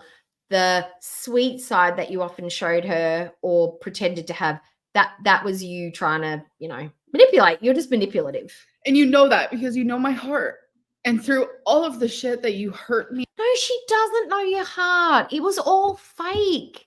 None of it was real. She doesn't give a shit about your heart. Your enlarged heart. She doesn't care. She's not invested in you emotionally like that. Erica did not sound emotional or sad or upset talking about this one time. Her voice didn't break. She actually sounded pissed off and angry and very defensive of her wife. She did not say anything that would make us feel that she's sorry for you. She's upset and feeling sorry for herself. She's not shedding a single tear over you, Amber. Me and lied. All of that. I still was there for you and loved you. Yeah. You saw a side of me that like all of these people don't ever get to see. And what did I do to you that now all of a sudden completely erases? Look, I'm just going to have an intervention right now because she's waffling a little bit. Enola, you're not Cinderella. You're not Belle. You're not Ariel. You're not Rapunzel. You're not the one that was, what's the one that was up in the Lauren? We'll say Princess Lauren. You are not Fiona. There is no prince coming your way. Sorry, love. Don't mean to be harsh. I don't want to be rude. But my gut, my intuition's telling me it's not true. I hope you haven't sent them any money. No money orders, no cash orders, I hope. Okay, cut that shit off right now. This is almost a full year. Or you'll end up wearing a hijab and a abaya living in Kuwait before you know it. Of you getting to know the real me. What did I do to you? I said your name in a YouTube video? Okay. If that's going to take away everything that you knew about me and my heart, so be it. But you know who I am. Your heart is wrong. It was all a lie. You don't know what she knows about you. You don't know that. You're assuming what you think she felt about you. She never said, I loved her. I fell in love with her. She said, I started to get some feelings for her. It started to get complicated. She never once said that she fell in love with you. I am. I'm waving you my messaged me arms as a troll around and you fell in love with me. So what does that say about you? And what does that say about me? I don't know. But regardless, Erica was a hater, and I knew it. But she said, like, when I was with Feline, she slowly started seeing a different side of me, and then especially after No, me and that Feline is broke up, not true. That is not true. She said she started to believe that the people were wrong after she started talking to Amber behind the scenes. She started to see a side of her that she'd not seen online. So that is not true. she realized, wow, like, I kind of like Amberlynn. Like, she's kind of hot. And that goes into, like, The oil baron. how our relationship changed once we actually became girlfriends. We formed a routine where she would call me every single morning while her wife was at work. And she did that because I was always questioning, why can't you tell your wife about me? Red flag, red flag. Why can't you tell your wife about me? It's a question all girlfriends ask of their prospective partners. Why can't you tell your wife about me again? I can't remember. Can't remember the last thing you told me. Just remind me.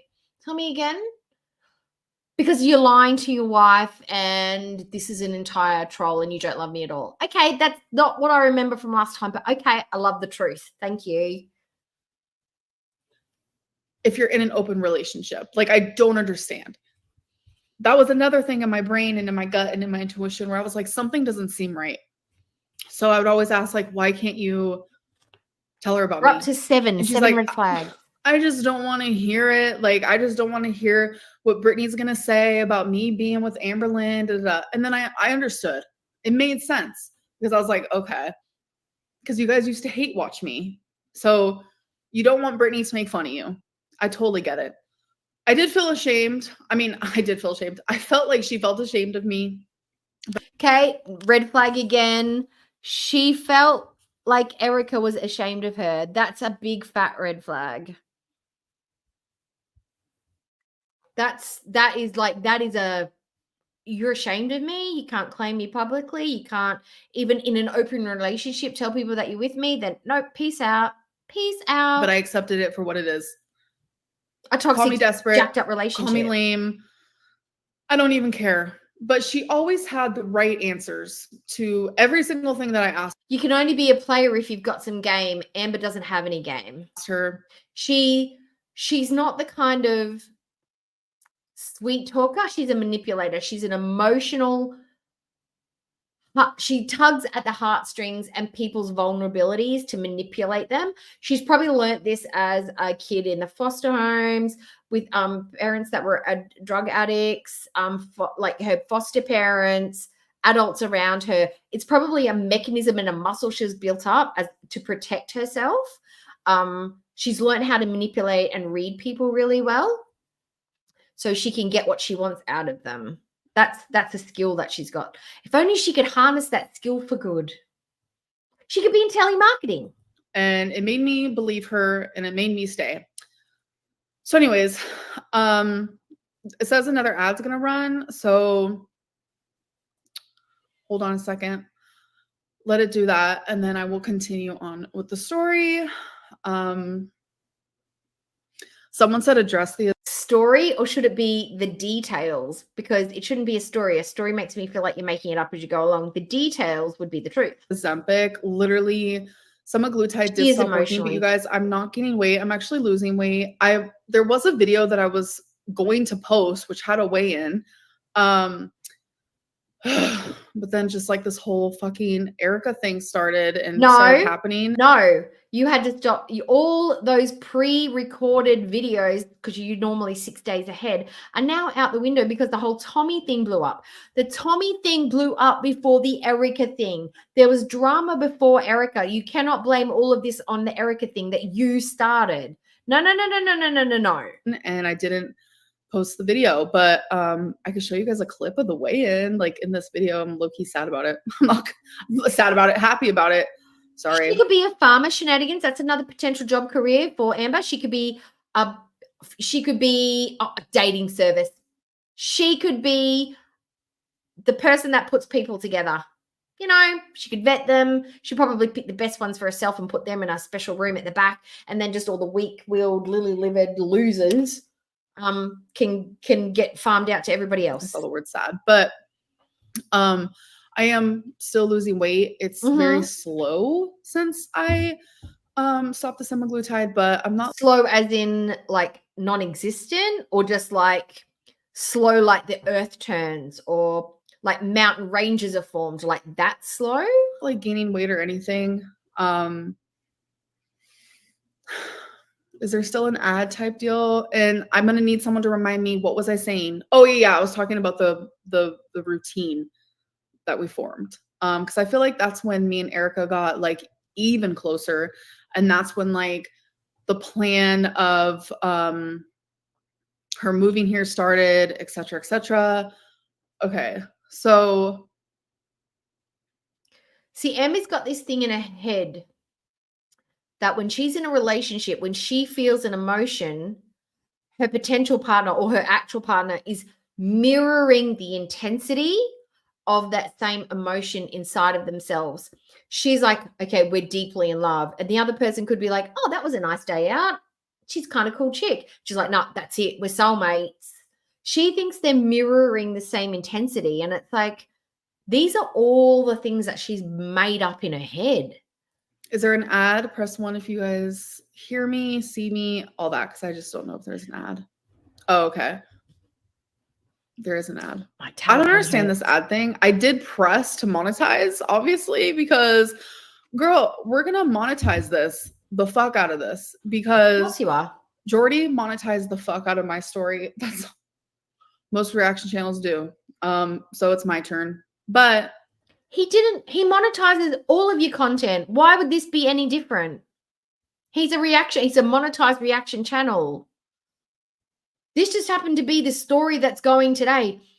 Had none of this happened, we'd be talking about your split ends and fucking hoop earrings. This is way more fun. Just because the views have gone up, it's because the content's better. He would have lower views if nothing had happened, and we were still talking about earrings and plastic neck bands and stuff. I will say, like, Jordy, you missed out on like a really good opportunity. I wanted you to just ask me whatever. Like, my adrenaline was so freaking high last night. You could have asked me whatever you wanted about the situation. Like, you really missed out. But you know what? How bad do you think it hurt her ego to be rejected for an interview? Like, honestly, if Geordie had picked up Amberlynn and interviewed her and just asked her whatever questions he wanted that she couldn't veto or pre-plan, how many views do you think he would have got on that video? A fucking crap ton. But he was like, nah, my channel is worth more to me than the potentiality of Alexis or Amber doing something to get me in trouble. But I honestly don't think Amber was probably going to do that. I think Amber was probably going to go on there and just rage out. Not yell, but just like barf it all up. And we would have got some really good admissions that she probably wouldn't have wanted us to know. But he didn't do that because there is some problematic behavior from, I think Alexis is a wild card. She's like, I think she's a bit loopy, to be honest. But no, he didn't miss an opportunity. He just didn't want to take it. And I'm only assuming that you would have given some really juicy details. It could have been as boring as fuck because she's got a boring as fuck personality. But I don't blame him for saying no. I would have said no too. Not that the opportunity was mine, but I would have said no. But here we are. Like, I guess I'm gonna get my coin now too. And I hate saying that, it's gross. But this whole situation has left me feeling awful. Awful. Anyways, back to what I was saying. Okay. So Erica and I formed a routine. Every single morning, she would call me and we would talk for hours. And during those phone calls, this is gonna be TMI, but this is when our relationship got extremely sexual. I'm telling you, not just sexual, guys. Extremely sexual. They had long distance over the phone engagements, but it was extremely sexual because it's got to be extremely sexual because Amberlynn is extremely sexy. We would have video sex, I don't know what you guys want to call it, but it was crazy. Oh, it was a lot. It was daily. on top of that, she was sending me sexual shenanigans. If you were a lesbian and I were a lesbian and we were single, I would ask you out on a date if I saw you on the train. videos and photos. I was sending her Put that in your sexual pipe videos and photos. smoke it. We were getting very close in that way. And it was on top of like, I love you and I can see myself being with you forever. Like, you make me so happy. Like, you are my world. Like, you are my baby. I am obsessed with you. Like, it was very much that.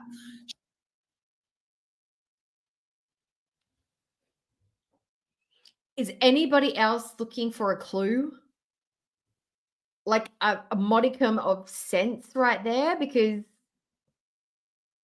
that's like crazy people talk. That's not how normal, rational, well-balanced people talk. And who would eat up that kind of language?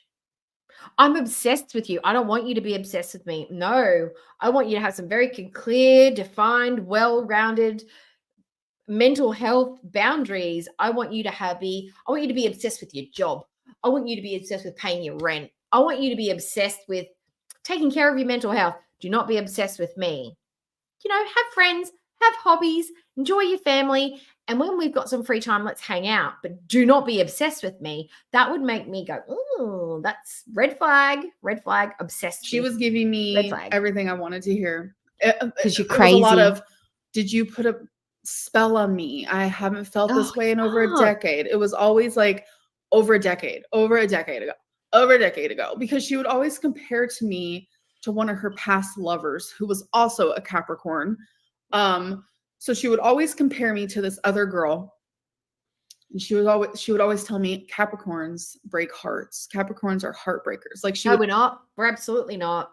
We are not, because I'm a Capricorn, so I know Capricorn traits. We are loyal. We are loyal like a Labrador is loyal. We are often seen as cold. Firecrackers in the bedroom, though. But we are often seen as cold, but we are loyal as the day is long. We are not known to be the heartbreakers. If you betray our trust, we will scorch the earth, because we don't play like that. But you're looking at Aries, you're looking at Scorpios, you're looking at Leos, you're looking at Libras. They are the sexy star signs. They are the love. Like, love is a big thing for those star signs. Capricorns, we are the boring, bespectacled accountants, plugging away, doing our numbers, doing our figures, doing our jobs. But then when we get home, we're like, let's get boogie, let's get down, let's work it out in the bedroom. But we only ever do it on the bed. Like, that's Capricorns. No, we're not heartbreakers. We're not players. No, we're not. That's wrong. Would always. Anyways, so when I realized, Erica, you have some fucking explaining to do, is one. Oh my God, this is so embarrassing. Yeah, but Scorpios, look, yeah, like star sign stuff is bullshit. But anyway, but Scorpios are like loyal with the twinge of stabby, if you know what I mean, like stabby loyal. that kind of loyal. So one of the videos that Erica sent me, that was a sexual video. And yes, I want to say, I will never do revenge porn, like threaten to show that stuff. I heard that Brittany, a therapist. She didn't threaten to show your revenge porn. She said she could make, she threatened her, but she didn't threaten her with the revenge porn. She said, I've got screenshots and pictures and videos that could make you very uncomfortable.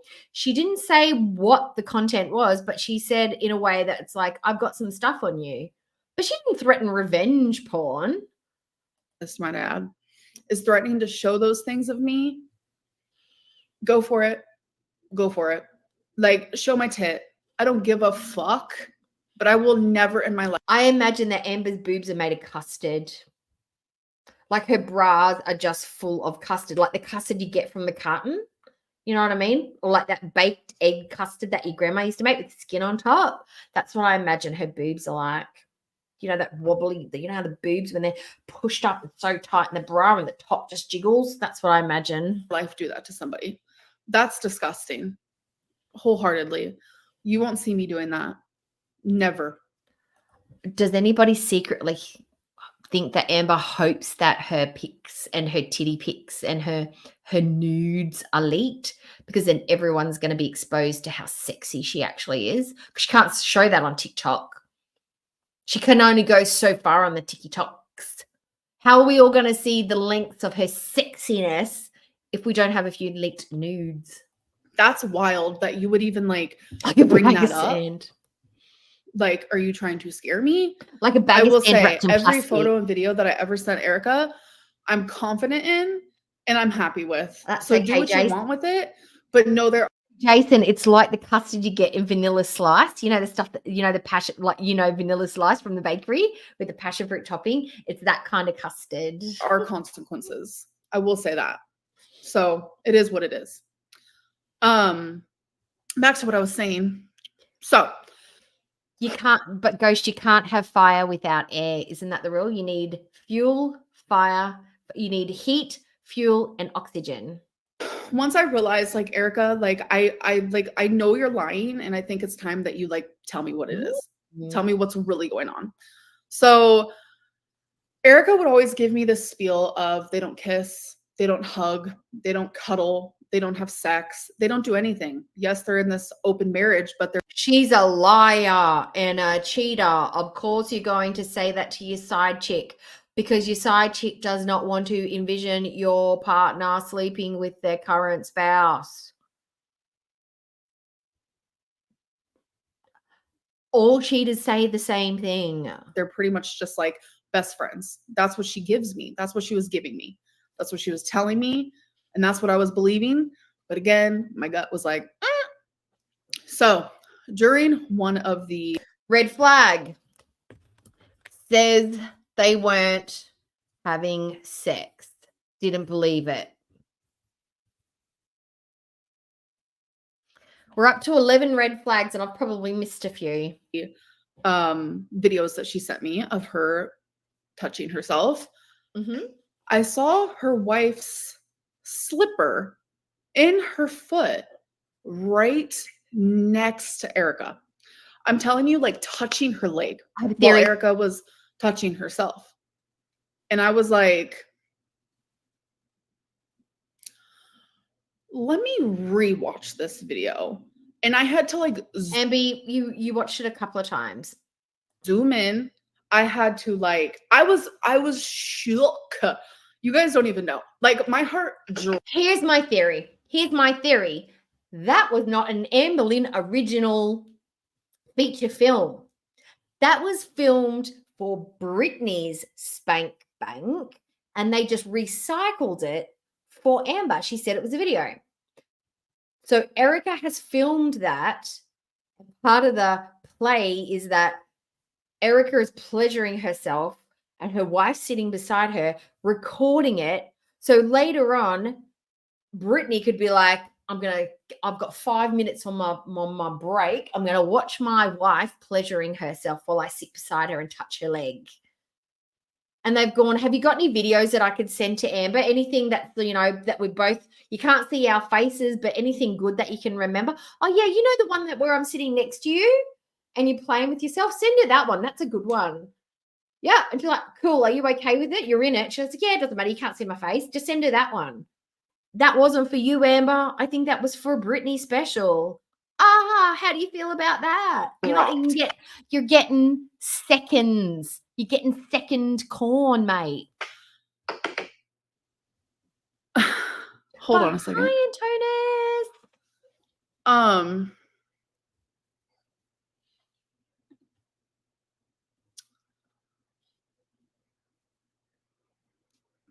Wait, hold on.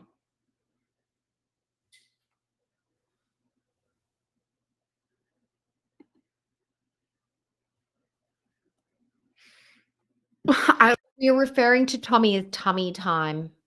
He's tummy time. She's tummy time, I should say. I have no idea what you're talking about.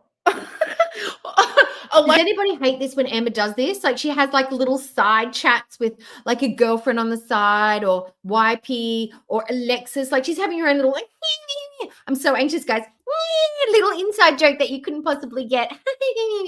I hate it when she does that. It's so annoying. Alexis, okay, let's be so for real. Alexis is on my FaceTime right now. Emotional support animal. What are you talking about? Ignore Alexis. Just text me. Focus on the chat. Okay, I'm literally so confused. We know your whole life is confusion. You guys would be obsessed with her and love her so much. And I know I feel like Alexis is a giant gaping asshole. I can just feel it in my waters. My intuition is telling me that Alexis is an asshole. Red flag, and I only need one. Part of you just wants, like a large part of you just want to hate anyone who loves me, but I promise you guys would be obsessed with her. We judge and side eye anybody who thinks you're a good person or is like, yep, I'm going to trust her with my secrets. I'm going to support everything she does and says because she seems like a reasonable, rational, nice, non-lying, dishonest piece of garbage. We are side eyeing Alexis because she likes you. Not in spite of the fact that she's questionable because she has a questionable taste in people. Crazy. I swear I'm nice. I swear I'm cool.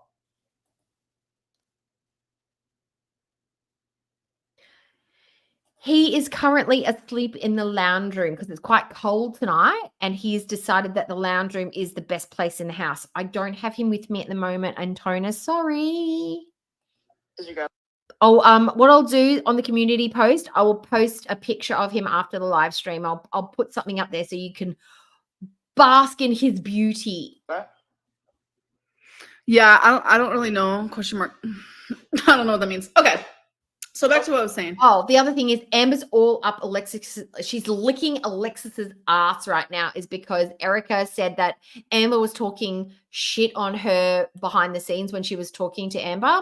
So she's love bombing Alexis. She's like hearts and she's the coolest, she's the greatest, she's my best. She's doing the whole love bombing thing on her friend because she needs somebody and she doesn't have anybody else in her life right now.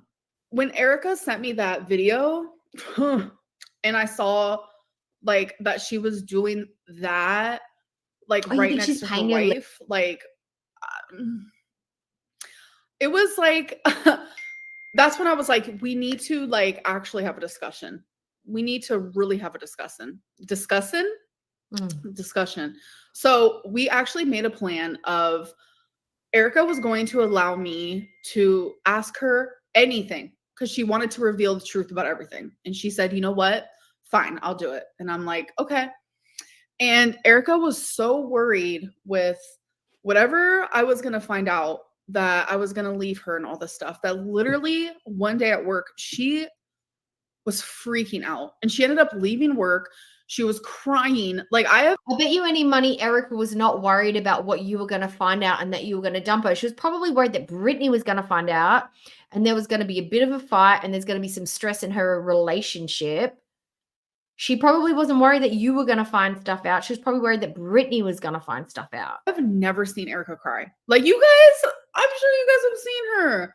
Like she's this like muscly like situation type deal. So it's shocking. You can do that in Goose Chuck's Discord. Has Anola, I haven't been in there a while, but and Goose Chuck's got one. There's a whole section there for pets. Talk to me, I'm not gonna lie. So I was like, fuck, like this must be like actually kind of serious what she was about to tell me. And it kind of freaked me out. So we had it planned and we had the conversation.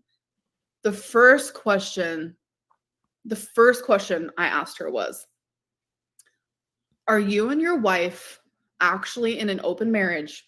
Or if she finds out that you have a whole ass girlfriend, is she going to feel betrayed? And she said, I'm actually not in an open relationship. I have an actual real marriage, etc., etc. So she told me the truth about everything. And she told her the truth. Told her the truth that she lied about the relationship.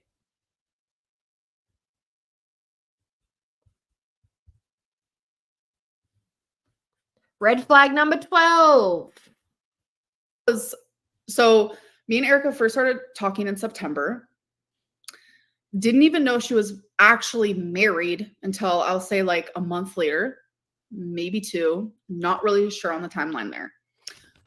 But I didn't even find out that like it was a real true. Amber said that she knew from the start, and that they were divorced. They were married just for financial reasons. She said that she knew that from the get-go. That she was not in the dark about her about Erica's relationship status from the get-go, and they were just friends. Through marriage until months after, like I would say like 2 months after we started dating. Probably. So I would say maybe April, April, May, somewhere around there. And I do see someone saying her wife is on her Instagram. I think I was blocked from that shit. Because I'm one of them ones, I'm going to go to your Instagram and I'm going to look. If you're a cheater, you are going to block your side chick from looking at your Instagram, because it could be triggering and they could get angry and see something they don't want and be blowing up your wife's phone. It's a classic move from a cheater. I'm going to be looking. I want to see, like, I don't think I'm so. interested in you. Like, you're my girlfriend. We're talking. I didn't see anything of them together. Not a single thing. And that's the part where it's just like everything is like really like ticking the boxes, and I'm seeing things very clearly. I'm like, okay, so this is where I'm in the wrong.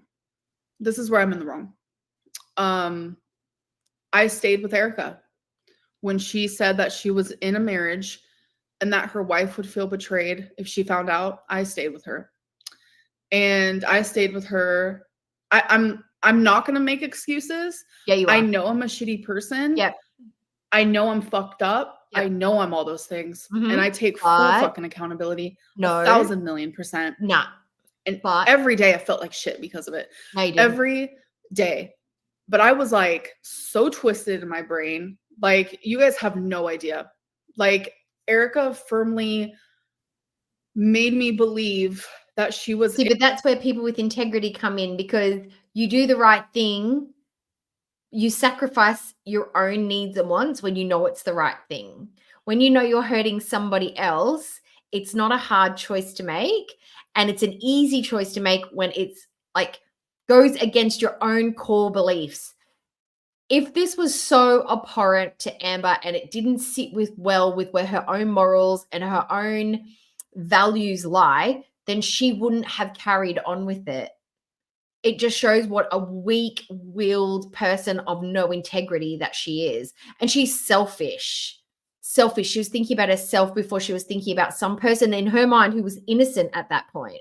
In an unhappy marriage, that she wanted to be happy with me, that she wanted to come move in with me. So how the topic of her coming to move in with me happened, though, was obviously we wanted to meet. No, you straight up say to people, come move with me. You see the chance you're coming to visit, just stay. Just never leave. That's what you did with Destiny. That's what you did with Becky. That's what you did with Jade. That's probably what you're trying to do with Tommy. It's your pattern of behavior. You ask people to move in. Stop trying to make it seem like it's something else. In person. Like, I don't want to sit here and have a long distance relationship for the rest of my life. Like, no one wants that. Like, that's right. That's weird. I mean, for a couple years, sure. Like, that's understandable. But Erica was like, if I come visit you, I'm not going to be able to go back. I'm not going to be able to go back to my life. And that's when I was just like, you know what? Why don't you just move in? That's what I said. Yeah. Because that's the natural response to that statement. It's like, oh, that's really sweet. And I know it's going to be hard to go, but you'll be able to come back and visit me another time. Let's just enjoy the time that we've got together. We'll see how things go. And, you know, maybe in the future, that's something we can think about, but that's a bit too much for now. Or you make a joke and be like, don't worry, I'll make sure you get on the plane. Or if you're driving over, you know, I'll fill up your gas tank and make sure you've got enough petrol to get home. You just joke it off. You don't take it seriously and like, yeah, move in. No, it's totally fine. I've got room. I will make room for you. I'll get you a duchess. I'll get extra sheets. Whatever you need, you can move in. Like, That is not the natural response to that statement. I'm sorry, it's just not. I really loved Erica, and I saw that Erica was very unhappy because it's like, how are you going to fall in love with me if But you're she like in a didn't. happy marriage? My brain was warped. I'm not gonna. She just can love two people at the time. Hey, whoa, whoa, whoa, whoa, whoa, whoa, whoa, whoa, whoa, whoa, whoa. Does anybody remember Amber going, I'm in love with two people? It's possible to love two people. Remember when she was still in love with Jade after they'd broken up and she was talking to somebody else? She goes, I'm in love with two people. And I hurt Jade's feelings. It's confusing, I know, but it's I don't know how I did it, but I love two people. Maybe Erica was in love with two people. Maybe she was happy with Brittany and she just magically fell in love with you and she just loved you both. Maybe that's what happened. Lie. And now that like I heard that it was all like a manipulation thing, and it's just like, you manipulated me. The next girlfriend will be the end of financial year sale, or Halloween will be the next girlfriend, or Thanksgiving could be the next girlfriend, or Christmas, or New Year's Day. We could have all of these future relationships. I fell for it. St. Patrick's Day. And you're mad that I fell for it? That's the part where I'm confused. You're exposing me for falling for your bullshit? Okay. That makes sense, I guess, question mark. But this is where I think Amber's right. They are dragging her like she's manipulative, she's crazy, she's possessive. It's like, yeah, and you leaned into it. You put her on the Life 360 app. You sent her videos. You accepted her nudes. You spoke to her behind your wife's back, according to you guys. Yeah, and you're like mad at her that she fell for the words that you wanted her to believe to be true. You didn't want her to suspect you and think you're lying and trolling her. You played a good game. She's saying she fell in love with you and wanted a relationship with you.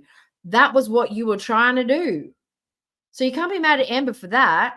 She's gullible and stupid because the way that you went about doing it was so obvious to like everybody else, except somebody who's a narcissistic egotist like Amber, because she just gobbles compliments up like that. And that sickening, sweet, lovey-dovey, extremist, forever kind of talk. Someone like her would eat that up. Realists, people with a brain, people with real life relationship experience, none of that shit flies. It's just like, she was in a whole ass relationship with me, like lying to me. No, it wasn't a whole ass relationship. It was a long distance over the phone relationship that was built on lies. A whole ass relationship is living together, rent, shared belongings, phone bills, commitment, maybe a ceremony, a ring, a promise. You have friends in common. You know the parents. You know their extended family. You know their friends. You know their favorite songs, their favorite meals, their favorite colors, the way they smell in the morning. You don't care about their morning breath. You know where they get their hair cut. You know their passwords to the phone if you've got that kind of relationship. That's a whole ass relationship. It's not a few dirty fucking videos over the phone and text messages and phone calls in the morning. That's not a whole ass relationship. I'm sorry, it's just not. And telling me all these things, like me and my wife don't have sex. Like we're not like that at all together. But I found out that that wasn't true because when we were on video call, I saw proof behind her that her and her wife were intimate. It's just like, did you see a great big purple dildo in the background or something? Is that proof? Because they're lesbians, that must be what they do. No, there must have been a prop in the background, right? Was there a big black strap on? Was there a sex swing hanging from the side? Was there lube? Was there a big jar of coconut lube sitting on the chest of drawers? What was the proof, Amber? I'm curious to know. It was just like so many things, and I just kept like letting it happen. And I look back now and I'm like, I'm the fool. I'm straight up the fool. I'm embarrassed. I feel stupid. Like, I feel you could be right there, Jilly Witchy, because Erica said, we have gotten past this June 9th or whatever the date was. that's when we got past it. So everything from there is a clean slate. This is how we're going to go forward with our relationship. No more shenanigans, no more lying, no more cheating, complete transparency. I feel like maybe it was a reset, you know? It's literally a lot. And Yeah. I don't know. So it was around everything. By the way, Erica's such a fucking liar about I knew was that. slowly pulling back from her, and she would just like, she just wouldn't leave me alone. It's like, block me. Block me. She did. She did. You even said just before she didn't talk to me for a little while. She blocked me on everything, and you found your way in. And you even said to Brittany, you hadn't talked to her for ages because she was blocked, but you had to talk to her one more time. You were blocked. You needed to get around the block. Stop calling me. Stop messaging me. What do you mean I wouldn't stop leaving you alone? She's trying so hard to save her marriage that it's like, it's insane to me. She's trying really hard. Clearly, she doesn't want to be with you. She wants to be with Brittany. She didn't pick you. You were not selected, as you did not get the rose. You did not get the proposal. Trying very hard. I get it. You don't want to lose her because you have cheated so many freaking times. It's not even funny. And she still stays with you. Brittany, you deserve better. You deserve someone better. I don't think she does. You're a therapist. What would you tell one of your patients that Don't stick coke up your nose and drugs is bad? That's probably her job. Stay away from familiar places. Don't delete all the numbers from all the people where you can hook up and get your rugs. Live in a new place. Leave the city that you live in. Get a new location. Start exercising. Eat healthy. Get a hobby. That's probably what she's telling her patients, the people that she counsels. She's not a mental health therapist. She's a she's an addiction therapist. Totally different kind of dealio. is in a freaking marriage and their partner continuously cheats on them. You deserve better. I'm Amberlynn Reed and Erica fell for me. Like that has to like. She didn't fall for you. She started to have feelings, probably of guilt, because she could see that you were starting to fall for her and you're putting on a fake persona that made her feel a bit soft and a bit vulnerable and probably like, oh, this is a bit sick because she really likes me. This is a bit fucked up. She didn't fall for you. She was ashamed of you. You said it. She was ashamed of you. Oh my God. That has to suck. Like y'all started it as a troll. And it ended up being to the point where Erica was going to move in with me. And Erica's downplaying this whole like, I was telling her I was going to move in, but I really wasn't. Like we were actually planning things. So she could be telling the truth. She honestly could be telling the truth. She could have been lying to me the whole time. I don't know. Like I'm not in her brain. You do know. She said it was trolling. And she's a liar and a cheater. Of course, there was a lot of lies in there. There's probably very little truth. She could be honestly telling me the truth regarding that, or telling you guys the truth regarding that. Like, I don't know. But she was telling me that she was going to write her wife a note, tell her, like, this sounds psycho. This sounds psycho. It really does. I guess we're both crazy. Okay, psycho.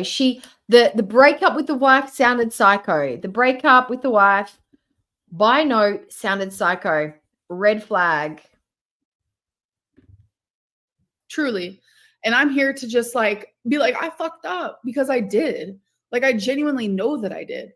But she was gonna like leave the house to her wife and all of this. Like she had it all planned, but yet telling me that it's not true.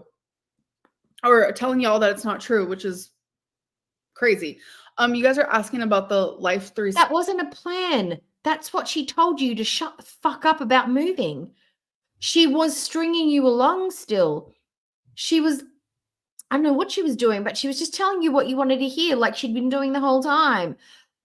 Saying stuff that makes you believe that she was going to move in does not mean she'd planned anything out.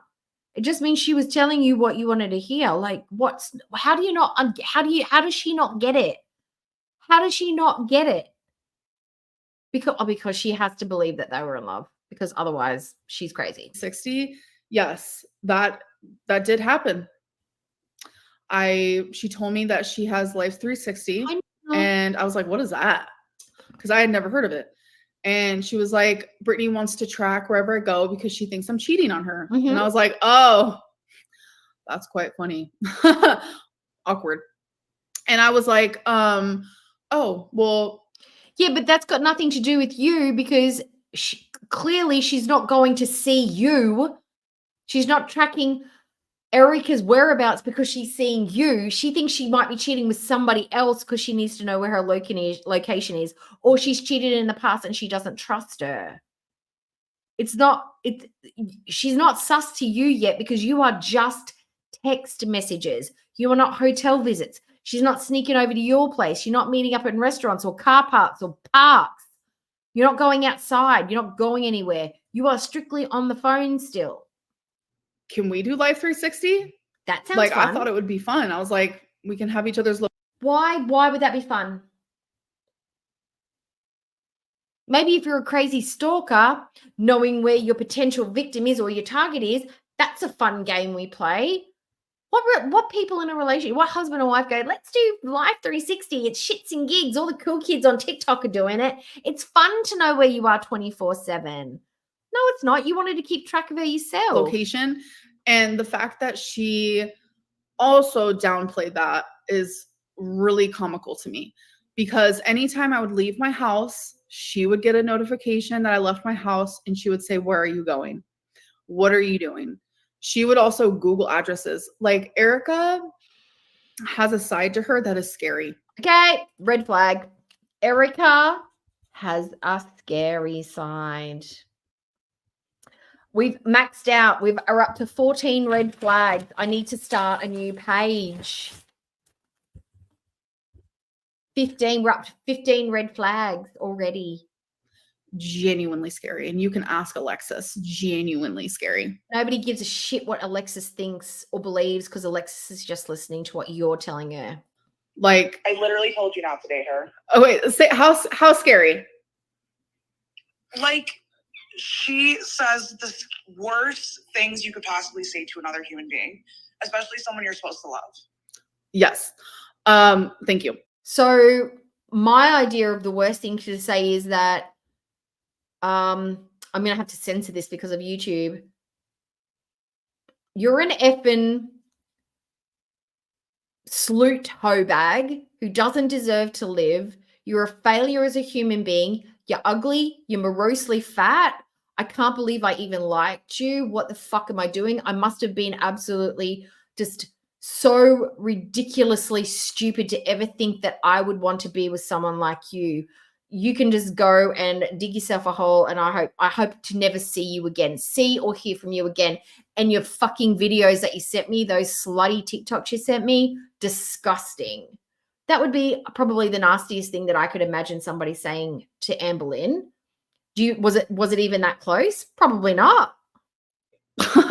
Like, some of the things that she would say to me, it made me fearful. I'm not gonna lie. You probably told her that she didn't like a stretchy band necklace. She probably told her girlfriend, the night is cool, that it wants its plastic jewelry back. I don't like your earrings. Your lips always look crooked. And why can't you do something with your eyebrows? That's probably what she said to her. Tell them. I'm not gonna tell them. I'm not gonna tell them what she said to me. No. Alexis has seen. You've got custard boobs and your legs look like they're bags of sand wrapped in plastic. Screenshots, and she knows my whole. Like, I tell Alexis everything. We're literally best friends. But like, Erica was scary. I'm not gonna lie to you. And the fact that she's in a down. You will always lie to us, Amber. Don't worry. That's the one thing I believe about you, is that you will always lie to us. Play this whole Life 360 thing. No, she watched me like a hawk as well. Like, literally like a hawk. And she very so much. I was going to say is Amber, when they were committed as girlfriends, the one thing Amber said that she wanted from Erica was loyalty and communication. Who thinks that perhaps Amber's thing was like, I want you to check in on me. I want you to find out how my day's going. I want you to ask me about my day. I want you to know where I'm going and who I'm with. It's for like safety reasons. You know, there are crazy people out here in girl world, and I want you to know where I am so I'm safe. So if anything ever happened to me, you like they can call you because you know you're the person I'm closest to, or some bullshit like that.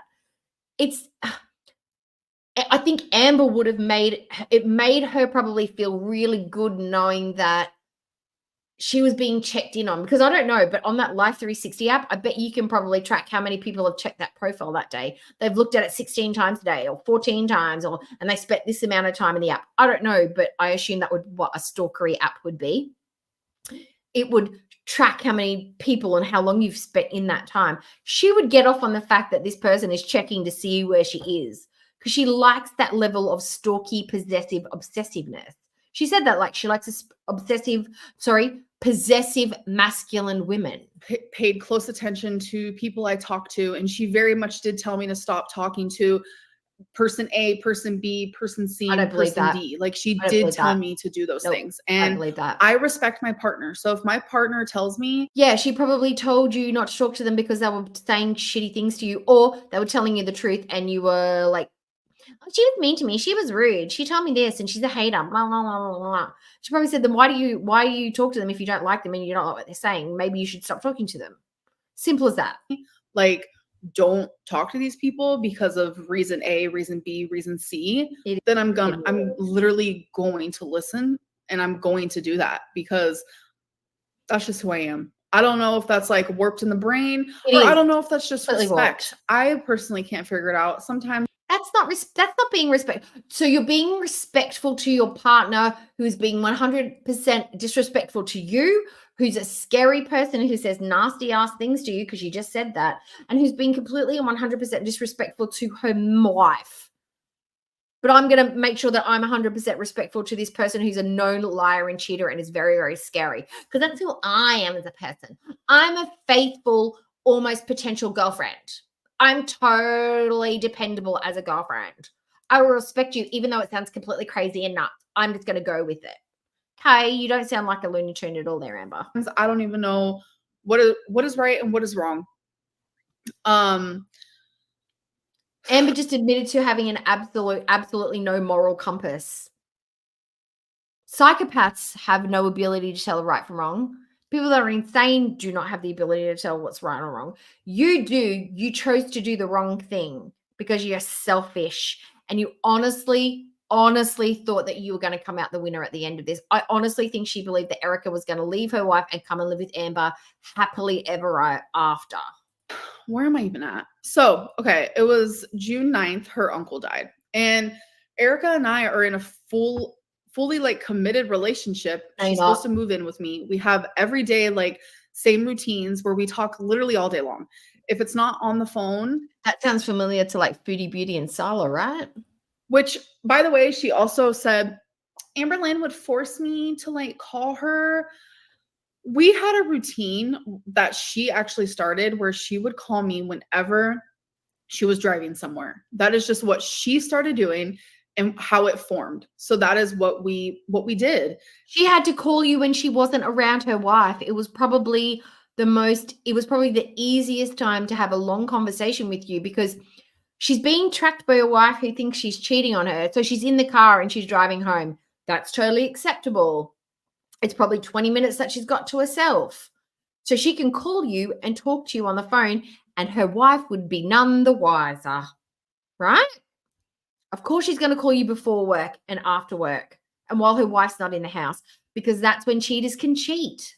And the fact that she is like turning that into like something that it's not is of course, I guess, just to save her marriage. So she has to downplay literally everything, which I just don't understand. You're already caught, so you might as well just be like honest about the whole situation because why can't you do the same thing? You've been busted as a attempted homewrecker, failed. You couldn't snatch her up. So why don't you just be truthful now? Take the L, tell the truth. You can't look any shittier than you do now. You actually look worse because you keep lying and being deceitful and changing the narrative. Just tell the truth. You can't look any worse. You're lying. Like you lied to your wife for almost a year about talking to me. You lied to me for almost a year about being in a full-fledged marriage that I thought was open. And then by the fucking time you told me that you're in a real life marriage, I was too fucked up. You knew she was in a fully fledged marriage. You already knew that. It was an open marriage. Open marriages can still be fully fledged.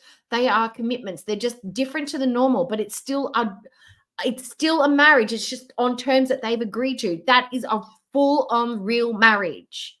And you knew didn't she say that it was like December or something? It was like 2 months later that she knew that they had that conversation about, if your wife found out about me, would she be upset? And she said, yes, because I'm in a proper relationship. She knew that 2 months in. She said that. Up to say bye. That's because you're an immature, obsessive, stage 5 clinger who is selfish and has no integrity and has your own moral compass and no strength of will and no standards and no self-esteem. It's wrong. Like, I hate more than anything blaming my BPD. But if anyone knows a damn thing about it, one thing, especially for me, is that I get a favorite. If anybody who has BPD would know, but especially for me, my unique experience. So it's not everybody who's got BPD who does this. So you can't blame it because it's not characteristic of somebody with BPD. Person. I don't know the clinical term for this. It's called stalking. It's what stalkers do. They hone in on a target. It's called obsessive thinking. It's obsessive compulsive thinking. That's what it is. They form these relationships and scenarios in their head, and they just cannot get rid of that person in their brain. That's what it is. It's obsessive compulsive thinking. It's what stalkers do. Seek therapy. I understand. I know, Justice. Erica was that nice for me. To see you. Like, she became that for me. So anything she would do, even if it would like hurt me beyond measure, somehow, some way, I would make it okay. And I would stand by her. I literally hate that about myself, but that's just like who I am. So you know this about yourself. You know that that's a flaw that you have, a character trait that you dislike. So what are you doing to not do that? Because she's acting like she has no ability to make a decision. She has no ability to have free thought. She has to follow what her impulses are. She has no control over any of this whatsoever. She finds it easier to pick a journal than it is to make big life decisions. Like, I just don't understand. So anyways, June 9th, her uncle dies. She does need a hobby other than Legos. She immediately tells me. And I'm like, oh my God, babe, like, I'm so sorry. No, I'm here for you. That's not true. She didn't immediately tell you. You rang her and she was having a meltdown. And how do you know that she immediately rang you? How do you know she was the first person she called? I'd suspect that she probably rang Brittany before she rang you. You are assuming you were the first port of call. I would think she probably rang Brittany before Amberlynn. You would ring your spouse. You would ring the person that knows you and knew the person that passed away. Why would Amber be the first person she called in that scenario? Why? I love you. Like, I wish I could give you a hug. If you need anything, like, you know that I am here. I'm like one message away, one call away. Like, obviously I wanted to be there for her because Like you were there for Becky when Becky's mum died? Like you were there giggling and laughing while they were picking out headstones, while you wouldn't let Becky go and visit her dying mother, and you used to like get angry with Becky when she would try and spend time with their family because they didn't like you and they didn't enjoy you? That kind of support, was that the kind of support that Erica would be looking for from you after one of her relatives passed away? We've seen how you support your actual partners or your girlfriends and your boyfriends when illness and cancer and death happens in a relationship. You check out because it's not about you. You are not the person that someone would run to for support in that situation, because you make it all about you. When Erica's like hurting or she's mad or something bad happens, like the way that she's just She very can't prove that, amplified. Diane. She is very much one of them types of people. So I was worried for her mental health. So obviously, as a girlfriend, I was like, I'm there for you. So oh my God, shut up. Not everybody who has an emotion that's sad or bad immediately jumps to, I'm going to end it all. I'm going to off myself because I'm feeling a bit down today. Oh my God. Like, some people just feel really, really, really, really, really, really, really crappy, and then they get through it and move on through the days. They don't all think that that's it. I'm ending it. It's done. It's over. I can't handle it. Jesus Christ. Responded like she usually does. And then all of a sudden she just like disappears, like off of the face of the planet. That was hard for me because I didn't understand it. I know that she was going through heartbreak and like mourning and grieving. Like, that's really sad. Like, her uncle died, and I'm not going to go into details like how that happened, but like it's like also the way it happened is just like devastating. And for days she just wouldn't talk to me, and that wasn't the norm. That wasn't part of our pattern. And as someone, had she had a relative pass away in your relationship before? Some people need to isolate and process and not be flooded with me. She was probably being consoled and comforted by her wife, her friends, and her family. She didn't need you in that moment. You could do shit all from that distance. You were probably more of a burden than a support. with BPD, it mentally was messing with me. And I would message her. Oh, the narc. The fact that it was messing with me because she was upset and her uncle had just died, and she was mourning and she was processing. And because she didn't talk to me for a couple of days, it was messing with my brain. You'd never supported her through anything like that before. So yes, she's probably going to act a bit differently. She's upset and she's sad. Some people just check out. Even if they love that person on the line, some people just turtle. And that's something that you're learning about Erica because you don't really fucking know her.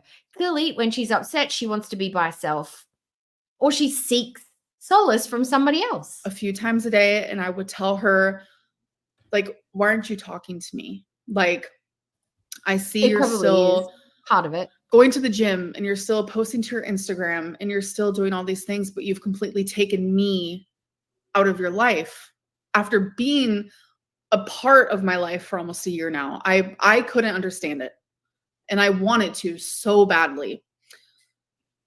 Have you seen a movie? It's called He's Just Not That Into You. I'm going to say it again. She's just not that into you. She was trying to distance herself from you. She didn't need you in that moment. She would give me these little tiny breadcrumbs of like, I miss you. Charlie's mom, hello. I love you. You know, she would do that. Of course, it was like a few days of that. And then we finally, I think she went to the bar, and I don't know like what made her finally like actually talk to me, but we finally had the discussion, and she was saying how like she doesn't know if she wants to be with me, but she wants me to make that choice. Because I remember asking her like, are we going to break up? And she was like, I want you to make that choice. And I was just like, I didn't understand that. And it felt like a mature conversation, to be honest, because she was like, I feel like I can't give you what you need right now. I can't give you what you deserve right now. And I said, No, I'm sorry. That is somebody trying to shift the blame onto somebody else. A mature conversation would be like, clearly I have distanced myself over the last few days. I don't want to be with you. The relationship is not feeling right. I'm going through a lot.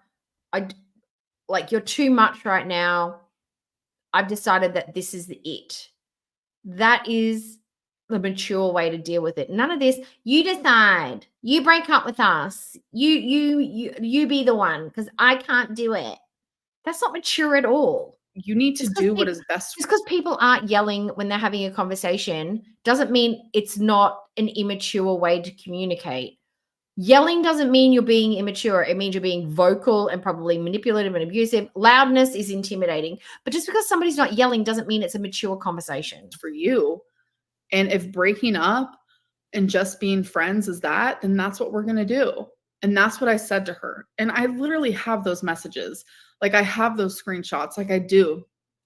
And her saying how like after we broke up, how I kept— That was me. That was one of the free memberships. Well, it wasn't me. It was YouTube. YouTube gives out 10 free memberships for channels each month. And you were lucky enough to get one. messaging her and I was having a BPD freak out. That's a lie.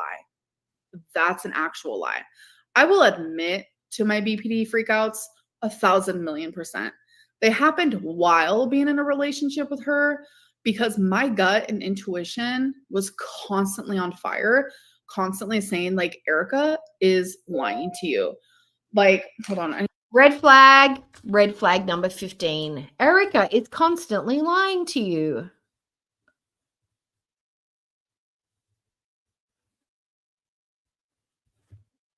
Gosh, she really needs to start listening to that intuition. Maybe it wasn't her intuition. Maybe it was indigestion. I need a drink of water.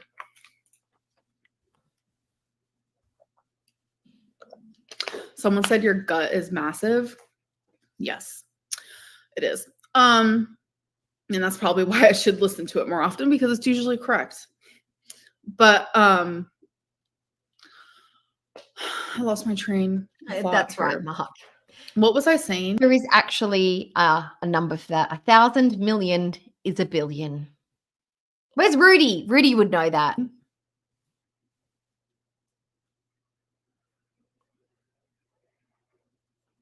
Someone said water has mold in it. Oh my God.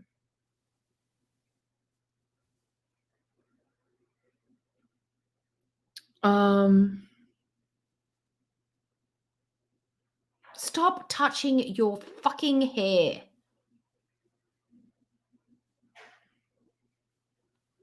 Oh my God, this chat is moving so fast. You're getting all the attention today, Amby. Revel in it. It's going to go away very soon, I'm sure. Oh, yeah. Okay, so I can admit when I have like a BPD like freak out moment and that it happened while I was in a relationship with her multiple times because it's like she was lying to me. And it's like I knew it, but then I also kept questioning myself where I'm like, am I just crazy? Like it was just like this constant, like vicious, like thing in my brain and my gut and like in my heart. And it was just a lot. And so after we broke up, like that's when she started talking to me again. And we were just like talking as friends. Yes, there was a little tiny flirting happening. And that came from the both of us. So Sure. On top of that, when she said how I wouldn't leave her alone and all this stuff, she was literally planning on calling me that Monday. It was Sunday when her wife called me for the very first time, but it was that she was literally going to call me on Monday. Like, it's not adding up for me. Like, if you didn't want to talk to me anymore, if like, especially like, but didn't she just say that we're being friends? And she's like, oh, I'll call you Monday. You know, that's not being obsessed with somebody. After we broke up, you saying, I will always love you. You know that. And then like continuing a friendship with me and like continuing a correspondence with me and like planning on calling me. Like, if you didn't want me to talk to you anymore, like the breakup happened, the hard part was done. You could have just kept going. You could have. Amby said she needed to have one more final goodbye. She needed to get in that final goodbye, and Brittany's like, well, no is no, and Amber's like, yeah, no. I just wanted to talk to her just one more time. What's that all about? That's completely not what she's saying here. Been like, we can't be friends. You could have blocked me. You could have done anything. But it's like you sitting here saying how you needed your wife, like you saying that you needed your wife to interfere so you and I could stop talking. Listen to yourself for 2 seconds. That's either A lie, because like you're really trying to save your marriage, or B, it's like, were you that hung up on me that like you literally couldn't just be like, Amberlynn, we can't do the friendship thing? Or option 3, that Erica is a big fat puss and needs her mum to do her dirty work.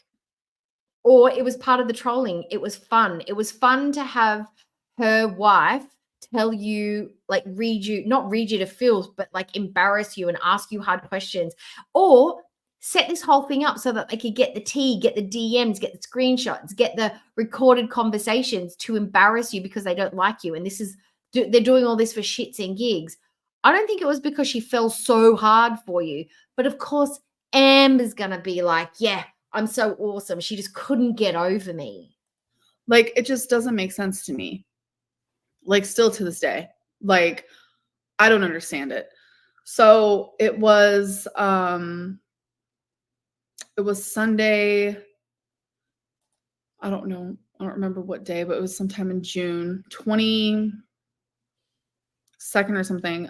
Brittany called me, delusional, and she was super sweet, saying how her and I are both a victim of this, both a victim of Erica, how I'm not the first person that Erica has done this with. I won't be the last. She even said that. But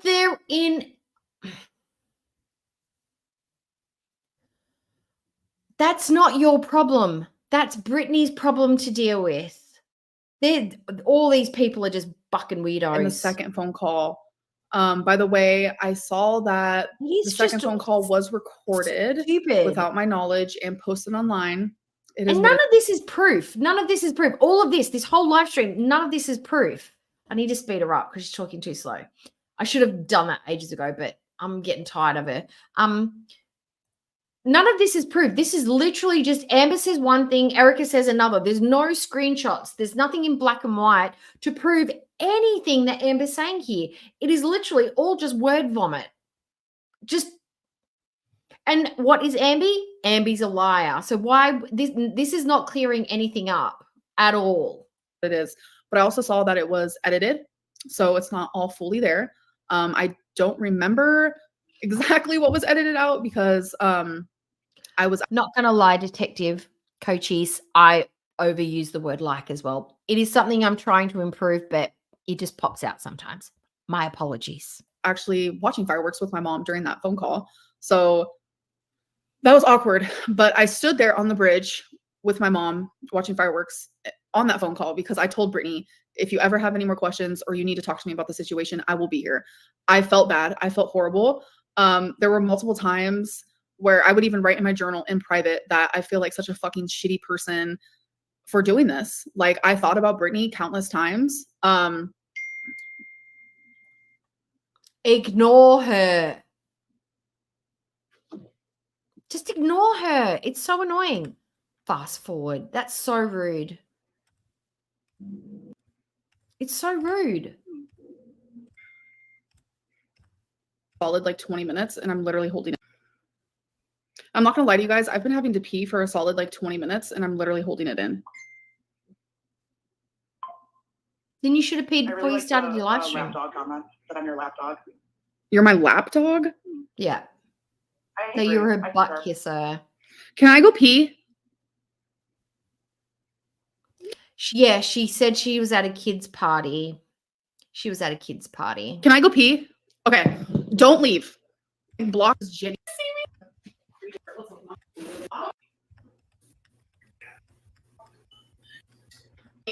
On sink water.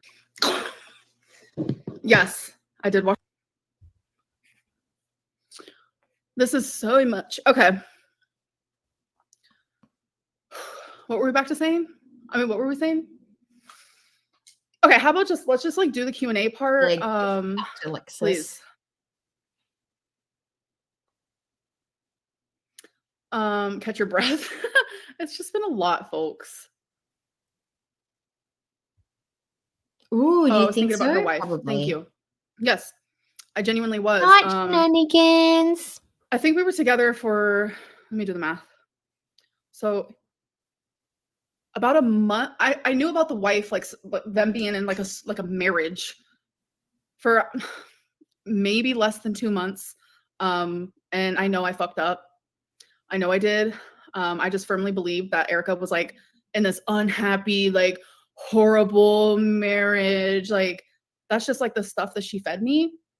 So the stuff that I believe. The initial thing is we were just together for financial reasons. It wasn't because it was awful. It wasn't because it was bad. They're simply together because of financial reasons. And then it was, oh no, we have an open marriage. And she's off doing her own thing with her prospective partner. And then then she found out the truth, but she knew she was married the whole time. You know, to be true. Hi, Miriam. Okay, hello. I'm gonna read super chats. Here's some money for you to get help. Thank you. Yeah. When I learned she was married, it should have been over immediately. Yes, I absolutely agree with that. But I had BPT, but and I couldn't. My make that brain decision. just like see, wouldn't allow it. Yeah, wouldn't. Depending on where Erica was located, it's illegal to record a phone call without both parties' consent. I can help. I don't know if it's like illegal or legal. I don't care that the call was recorded. I don't care if she posts my freaking titty pictures and my videos and my photos. I literally don't. Would anybody else be cool with that? I'd be like, please, like, I'd be sending like a letter saying, revenge porn, blah, blah, blah. I'd be like sending her the case law of what is prosecutable in the state that they live, because things can get nasty, and these people don't seem to be very nice people with very good morals and ethics. I wouldn't want all my bits jiggling about on the internet. I'd be very proactive about making sure they do not post any of it and they delete it from their devices. I would, but mind you, I wouldn't be sending any of that stuff to some rando that I barely know. I don't even send that stuff to my husband. I just don't, because I know who I am. I know who I was to Erica. I know that I was genuine with her. I gave a lot of my time to her. I regrettably told her a lot about my past. I told her a lot about just me as a person, about past relationships. It's a big regret, because now she probably painted herself as this massive victim. Now she is using my pain and my story and just who I am as a person as bait, as a way to help her marriage. I don't know if this is some sort of like, she's not using Amber's story or Amber's experiences. They are literally talking about their experience and their story with Amber. They're not talking about Amber's trauma, her parents, her family, her past, Jade, any of that tea. They are literally talking about what they experienced with Amber, which is what they're allowed to do. They're not using any of Amber's backstory as part of like what's going on now. So that's not true at all. Like kink that they have, because I know I don't kink shame, but I know they have their own little situation type deal going on that is wild to me. But it says the person who was happily staying with somebody who was cheating on their wives. You can't be throwing too much judgment out there, ma'am. You stayed with her despite all of these red flags, despite knowing that she was in a marriage and that she would get in trouble if she was found out. I would not be judging anybody else's relationship right now. Okay. Anyways, I just feel like I'm rambling, so I need you guys to keep me like on track here. I'm tired of people. I got somebody once asked me for like a picture of my bra. So I sent them a picture of a 1900s lady dressed in a corset with the pointy coney bras. They didn't text me again after that. Thinking they're allowed to analyze your life. Oh my gosh. Yeah, it's a lot. Like, I understand like a little bit of it. We're allowed to analyze her life. We're Action Channels. She posts about her life. We're allowed to analyze it. That's what we do. Analysis and critique it. That's what people do. That's what people do who sit and watch her. They're analyzing what she puts out. And then they form opinions in their brain. They just don't put it onto a live stream or into a video. It's the same thing. I understand a little bit of gossip here and there. Like, I'm in full support of that because that's just like how the world goes around. But like, there's a difference between that versus like harassment, lies, rumors. Like, ruining people's lives is like not okay. How is it? Did you text her off of another number? Like she said you did. Yes, I did. I downloaded a texting app. It was like this weird closure thing for me. I don't fucking know. Like, I was in a... You are a certifiable fucking bunny boiler.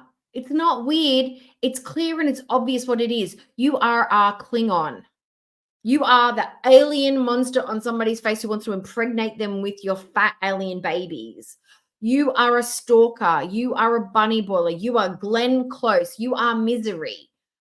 That is who you are as a person. It's not about closure. It's about you having that one final conversation where you can try and weasel your way back in. You can get them back. You can hook them again. That's what you are. You need to know where they are and what they're doing. It's not a weird closure thing. You're trying to weasel your way back in. I was just in this like weird headspace and I regret a lot. Like, yeah. Yes, she blocked me after her wife found out about me, which was after we broke up, which is so ironic that for a year she was able to hide not only the truth from me, but the truth from her wife. But yeah, everyone's mad at me. Nobody's mad at you, Amby. Nobody's mad at you. We are just excited for some good content in Girl World. You had gotten so boring and so basic, but we knew that what you were putting on your vlogs and the lifestyle that you were living and the relationships that you were trying to present to us was all fucking bullshit. You were still the manipulative, narcissistic, I can't even say that word enough, really. We knew that you were this person. This is just the floodgates have opened and we've got all these examples. We've got screenshots. We've got pictures. We've got people. We've got people speaking out. We've got the content. We've got the facts to back it up. Not just your word and your manipulation to make us second guess ourselves and gaslight us. This is a mess that you can't scoop up. You're fucked. And it's fun to watch because you're such an asshole. It's a pleasure. It's a pleasure to be involved in the moment. And Girl World's like reveling in it. We are rolling in the muck with you, Amby. We're rolling in the muck and we love it. Okay. Makes sense. Thank you so much, Kara the Bear. Apologize to Brittany. I apologized to her on the phone repeatedly, and she is a victim of this, and I am sorry from the bottom of my heart. But what I say is not going to mean anything. Okay. Here's another example of how Amby is a manipulative, controlling person. Do you remember how she used to make Becky sleep in the bed with her after they'd broken up because she didn't want to be alone? Does that sound like somebody who's not a little afraid to be alone? Like it's just crazy, and I find that abusive behavior. So are we saying that Amber has just completely changed that side of her and she's not like that anymore, and like we're all just crazy? We are all just crazy and she's misunderstood. It's not going to mean anything. Like this has gone like too far, and my apology means nothing to her. Like she's a hurt woman who just continuously gets hurt, and I helped in that.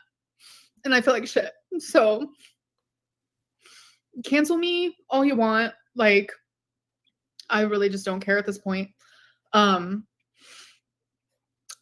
I don't have control over my BPD fully. I don't, but I've improved so But you're much. an adult human being with a functional brain, apparently. You have the ability to say yes and no. You have the ability to decide. You have the ability to choose. You may have unusual trains of thought, but your self-awareness, because you say that you're aware of the fucked up things that you do, you say them out loud. I do this because of. That should be enough for you to be able to go, I don't do this because I know that this could potentially happen. It's how you manage mental health.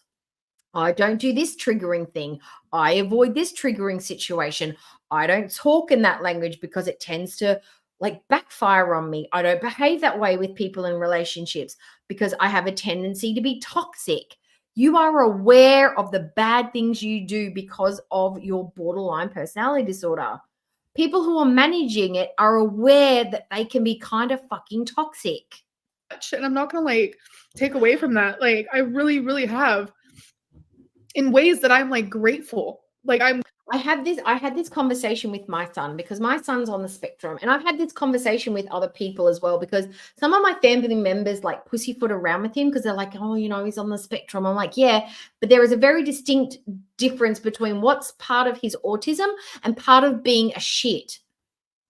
That's part of his personality. That's not the autism, or back in the day, that's not his Asperger's. He can just be a defiant shit sometimes.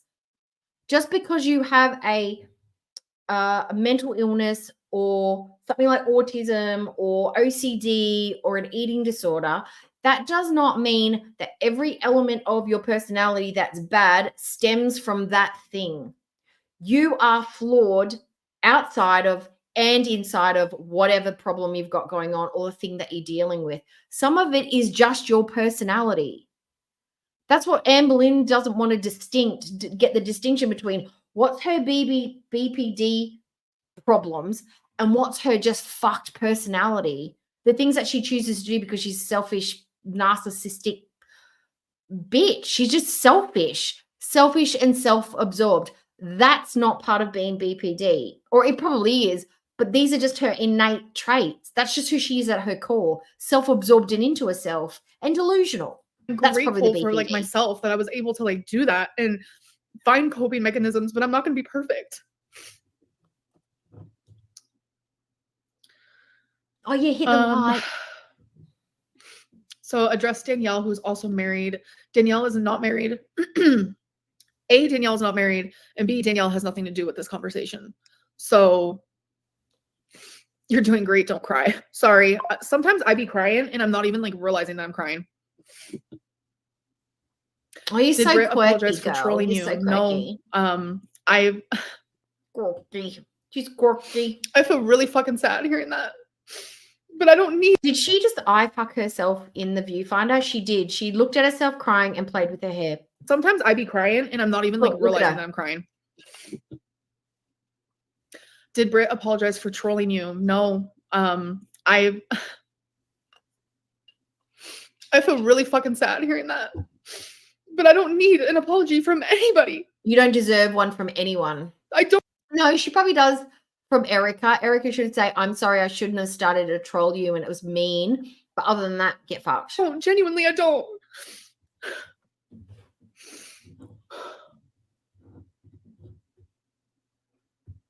I got myself in this situation. Like, yeah, you did. I don't know what to say. You're a grown adult who ignored all the red flags. All 15 of them so far. I'm not high right now. No, I'm not.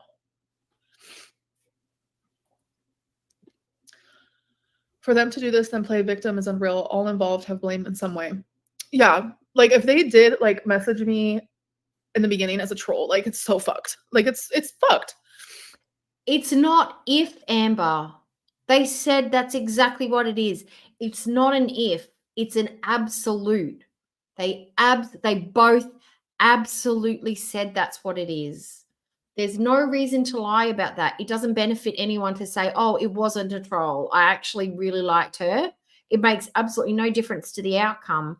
it was a troll to start with. Where it got fucked up is where started to get feelings, which I think was guilt. I think she started to feel guilty because she realized how shitty this was, because Amber was having genuine feelings because she was getting so obsessive and I want this and doing that and calling and crying and freaking out and laying the guilt trips on. I could only imagine.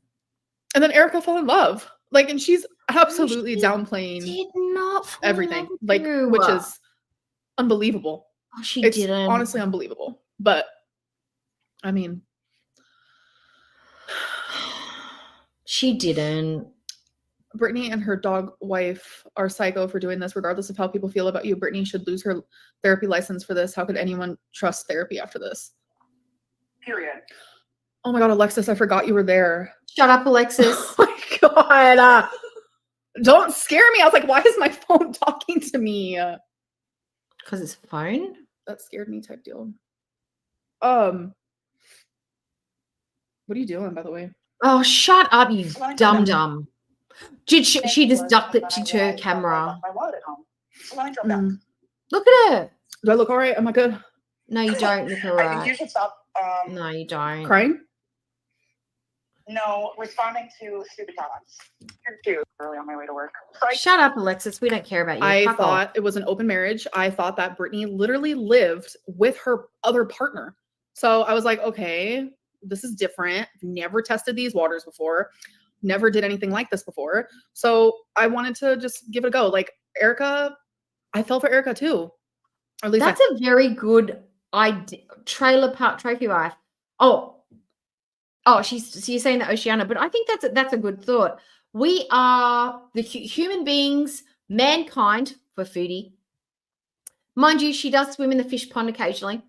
And Amber for womankind. They are so unbelievably lucky that they are not mobile, agile, and have access to dangerous items, because these personality traits that they have and their inability to get help, medication, therapy, or take any kind of responsibility for themselves would make them dangerous.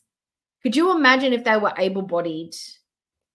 Imagine if they could get in cars and drive back and forth.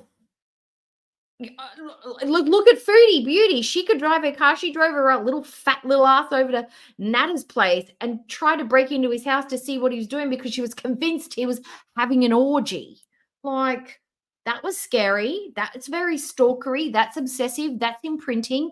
They'd been not even dating properly for 3 weeks and she was behaving like that. Oh my God. I thought I did. It was a weird type of situation, but I'm fully aware where I fucked up. So nah. It was fucked up when you said Erica's name when you promised not to. Yeah. Yeah. How do I word this? A piece of shit. Deliberately manipulative. I chose. I don't know what I'm trying to say, but yeah. But as much as how hectic this is, I wouldn't take it back. Because it's completely deflected from the Tommy feeder business, and that is highly desirable, because being courted by a feeder is way more embarrassing for her ego than it is to be seen as a home wrecker, because home wreckers are a bit sexy because they can like capture the hearts of somebody in a committed relationship. Feeders, I'm only attractive to somebody who likes morosely obese women, and that's kind of embarrassing because I like normies. Valentine was real. And everyone thought Valentine was fake. I have said multiple times that there is a life outside of YouTube. There is a person outside of YouTube that people don't know. So what? That we thought that Valentine was fake and was Tommy. Big effing deal. It did not change the Tommy storyline. Tommy is still a feeder. The fact that we now have clarified that Valentine is real and a true person and was a completely different relationship means absolutely nothing. It means nothing. However, what we've now got is some people that have been outed because you said a name. People went digging because, oh, that's tasty tea. That's pretty interesting. Let's go see and find out. And it's just blown up into something that we never, ever, ever anticipated. But we could have gone forever thinking Valentine was fake. She couldn't, though. And it is a nice, big, hefty distraction from the feeder situation. I have a whole different life. And it's, you go to bingo and you hang out with your mum and you go to Target. That's your life. Oh, and the Legos, the afternoon Legos by the window. It's like crazy to some people, but it's just like how it is. And oh, good for you, high fives. Like, I would share small bits about Valentine and people would just be like, that's fake, that's not real. Like, it very much like was and is. Like, nobody cared though. I don't know. We never needed to know. We never needed verification that Valentine was real. Nobody cared. It's like, whatever. Ha, ha, ha, ha. Ambi's a liar. She's got fake relationships. Giggle, giggle, giggle.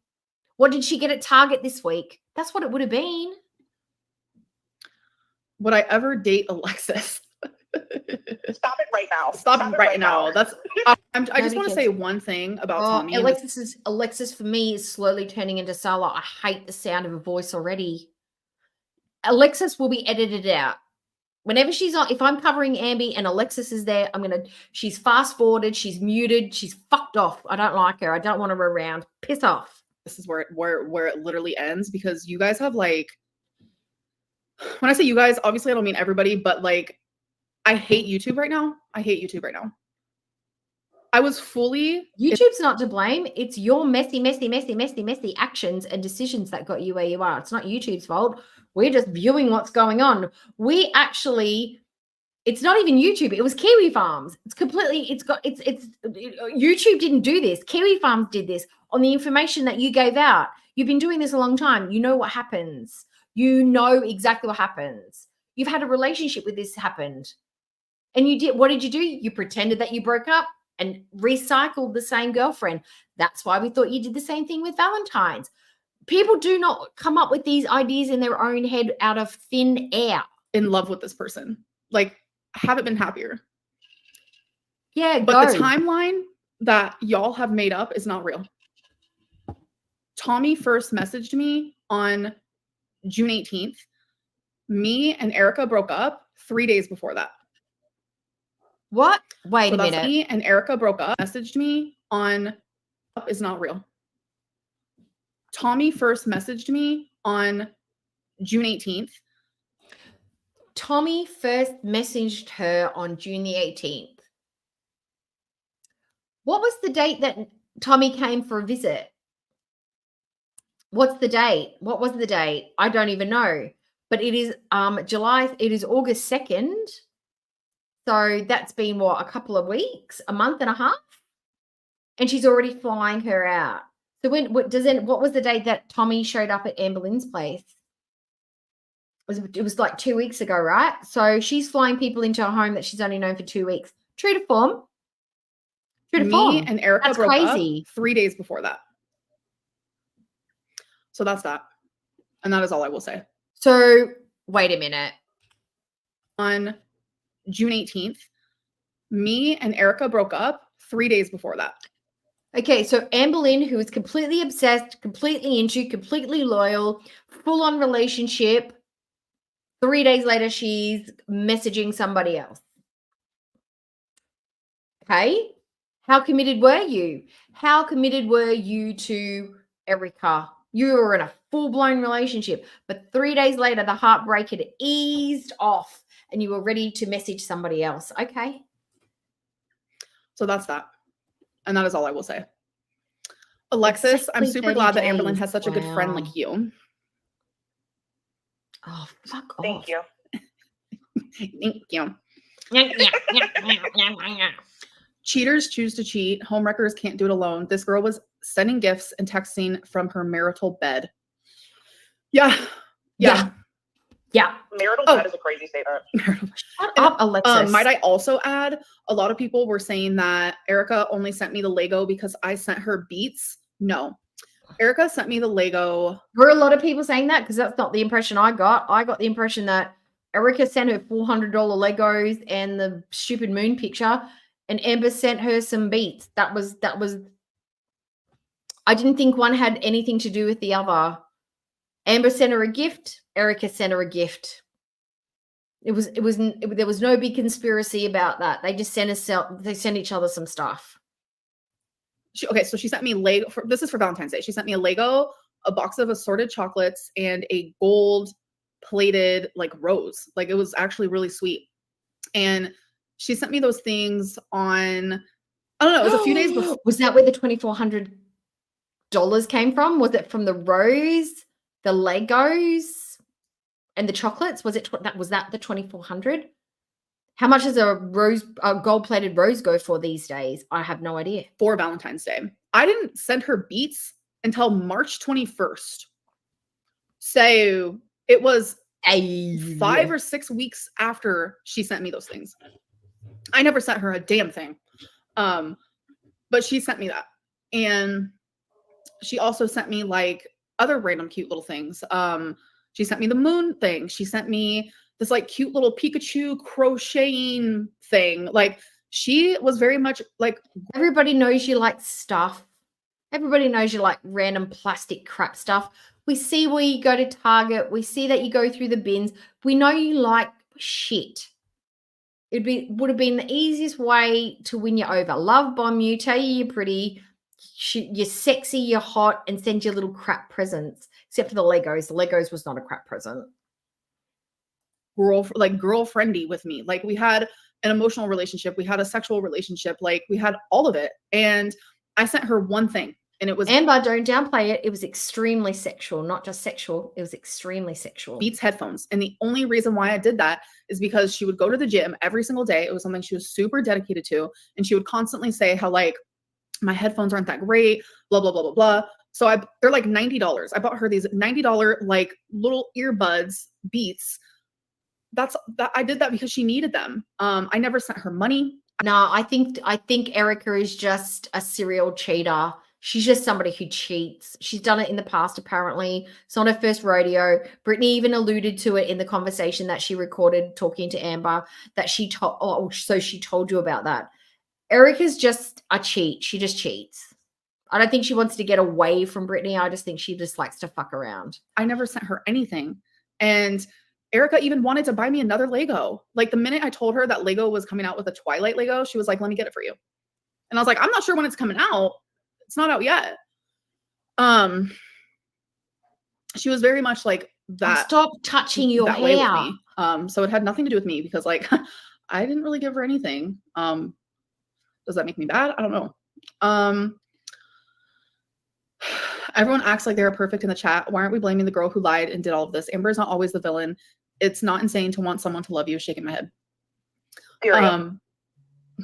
No, but you were controlling, manipulative. You wanted to be on the Life app. You're saying stuff about her wife. You're expecting them not to have sex together. Like you did plenty of stuff as well that would be considered abusive and toxic as a partner. If this was a proper, like a relationship where there wasn't a third party involved, the way that you interacted with Erica would be considered, you would be a toxic girlfriend. I don't know if you guys hear Alexis, but yeah, I know where I did wrong in this storyline 100%. And I take full accountability. Yeah. And any idiot who watches Amber would know that gifts is one of her love languages. Words of affirmation, touch, and presence. They are her love languages. So if you're trolling her and you're trying to win her over to get her say shit that makes her look dumb, sending her crappy little presents would definitely be something that would work.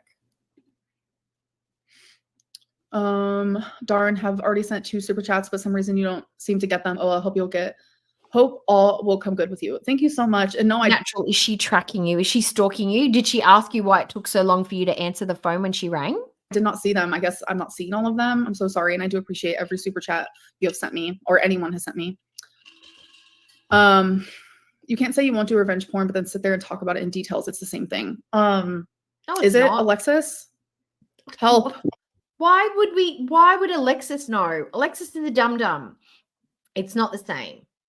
Alluding to revenge porn is not the same as describing certain acts. The imagery is the important thing. We have to use our imagination. It's very different from having the actual video and picture shoved up in your face and then shared around and put out in places where it shouldn't go. It's not the same thing. Oh, what? Did I fuck up? Shut Chat up. AI like yo. Session. Nobody cares. Amberlynn consults. No, we don't care Don't what let you this think. Bye, don't let this Oceana. like persuade you into not getting married. Like, that's hectic. Not everyone's a cheater. Like, why is she on the phone? I don't know. I'm her handler. My handler? What is even that? Like a dog. I wish Alexis would I don't go really away. like. I feel like there was more I needed to say. Are my eyes blue? No, they're hazel. Hold on a second. I need to like. I just straight up tell my husband, I know what I want for a present. So if you're ever wanting to buy me something, here's what you can get me. I don't even play. And if he gets it for me or gets me a voucher, great. If not, no biggie. Do something. The difference is that if you like gifts and you don't get the gift you asked for, the trick is to not throw a tantrum and be a big fat baby about it. Go and buy it for yourself.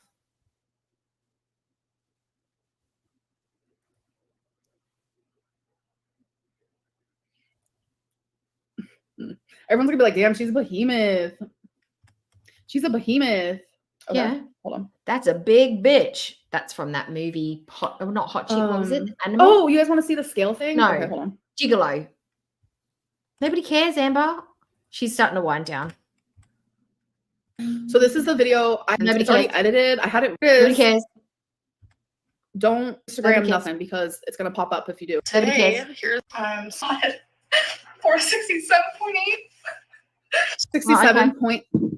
467.8. She's a home wrecker, but she's a skinny home wrecker, guys. She's a skinny queen. Last time I weighed myself, so that was really happy. That made me really happy. Where's your Silly anxiety, girl, Amber? I thought you were really You're not a anxious. homewrecker, you a player, you single, do you boo? Okay, thank you, yo mama. No, I'm not even gonna I was comment. watching your live stream before I went live. As per usual. I have got something I could say right now, but I don't want to start YouTube drama. But I'm going to send it out to you and see if any of you pick up what I'm putting down, okay? I'm just going to think real hard what I'd like to say. Okay, now I just want you to think about who made that comment and what I would maybe say regarding the scenario we just talked about. We just talked about somebody cheating on somebody else, and that behavior makes them a player, not a cheater.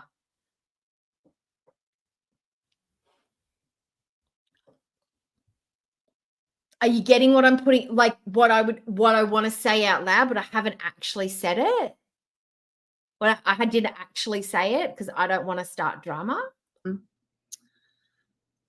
You're going to have to consider compiling evidence like phone logs and stuff because they're determined to pretend this is all on you and not them. Oh, that's so nice. Don't care enough. I like presents. I don't care enough to do all that.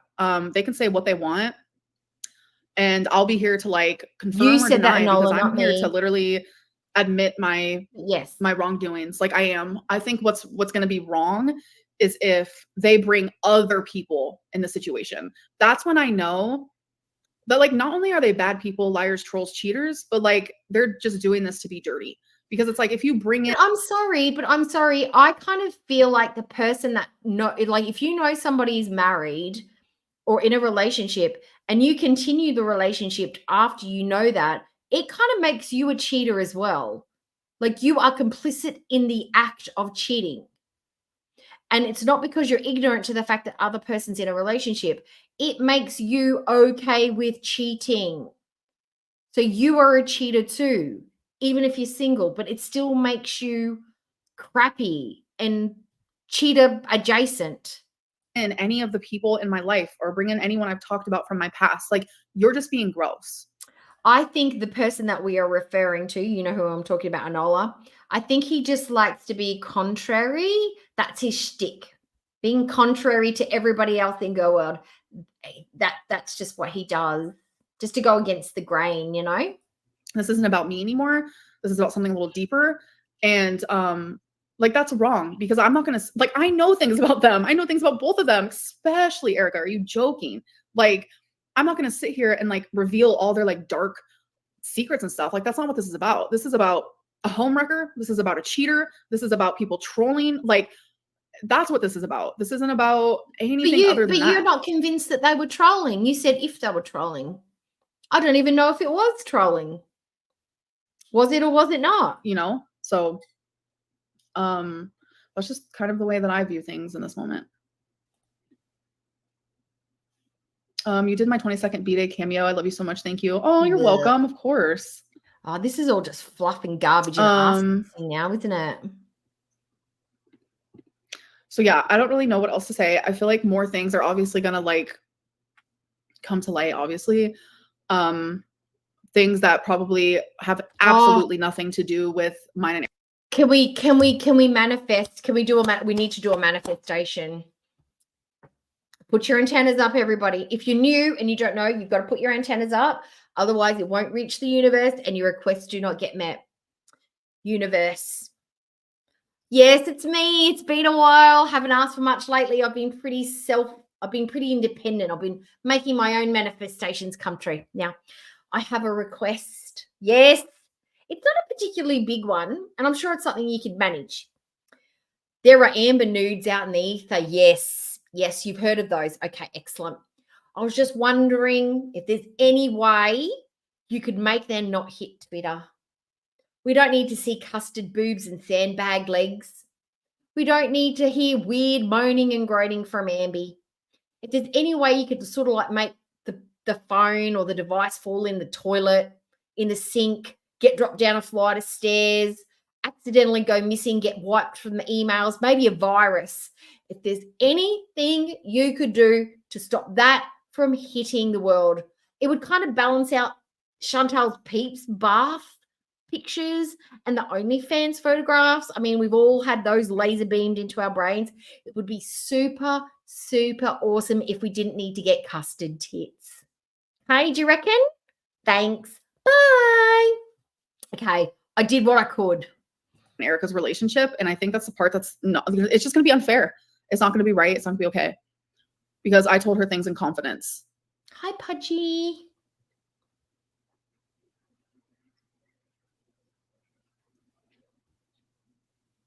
Abby is also a friend who literally has nothing to do with this at all in the slightest.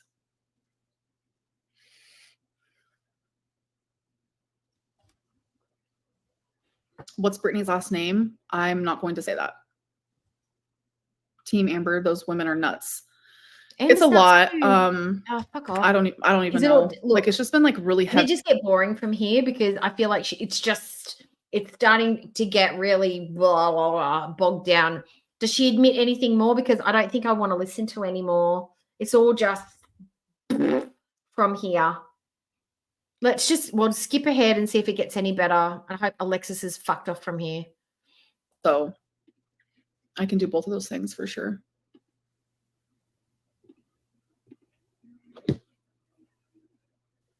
Nah, she's on a phone. Fuck off. To the mirror and let the skeletons go. Yesterday is history, so let it go. Nah, I don't want to hear her reading comments. YouTube. Nah. No. I don't know. It's like, whether I'm myself or I water myself down or whatever it may be, like, just her bitching and moaning from him. I don't think there's anything more in Amby's live stream that's worth watching. All right. So we basically got the gist. Amber's taking no accountability. They're the baddie. She's the victim. La-di-da-di-da-di-da. What's going to come out tomorrow? I feel like there's more. I feel like Brittany and Erica maybe have a plan of how they want to drop this, and how I think they've got ulterior motives, or they're just completely nuts and a pair of fucking weirdos, and this is how they get shits and gigs. But we got up to 15 red flags alone, and I'm sure I skipped a whole bunch. But how many flags does one person need to know before you just skip out and go, nah, this is bizarre. This is really, really weird. And listen to your instincts. If something feels weird, Talk to your friend about it and see what they have to say. Even if it's like a tiny little niggle, don't ignore it. Don't push it down. Don't think I'm just being judgy-wudgy. I'm being too picky. That is your biology. That is your big biology brain protecting you from people that can potentially harm you emotionally, physically, verbally, financially. It is a protection mechanism. Everybody's got it. Listen to it. Okay, so that's Amby. Amby just made everything worse for herself. She's a bunny boiler. They're all bad. They're all fucked. Everybody's fucked. We're not fucked, but they're fucked. Okay, guys. Well, I'm going to go because I'm starving. I'm going to go have something to eat. And I've got to go to bed because I've got to get up and go to work tomorrow. I've done 2 live streams this week. Pat me on the back. Took absolutely hardly any effort, but it was fun. And yeah, I don't know when I'm going to be back. But it'll be soon. It won't be weeks and weeks and weeks. It'll be a couple of days probably. Unless something really juicy happens tomorrow, I might try and see if I can do another one after work. I'm excited by the Amby stuff, and nobody gives a shit about Foodie at this stage.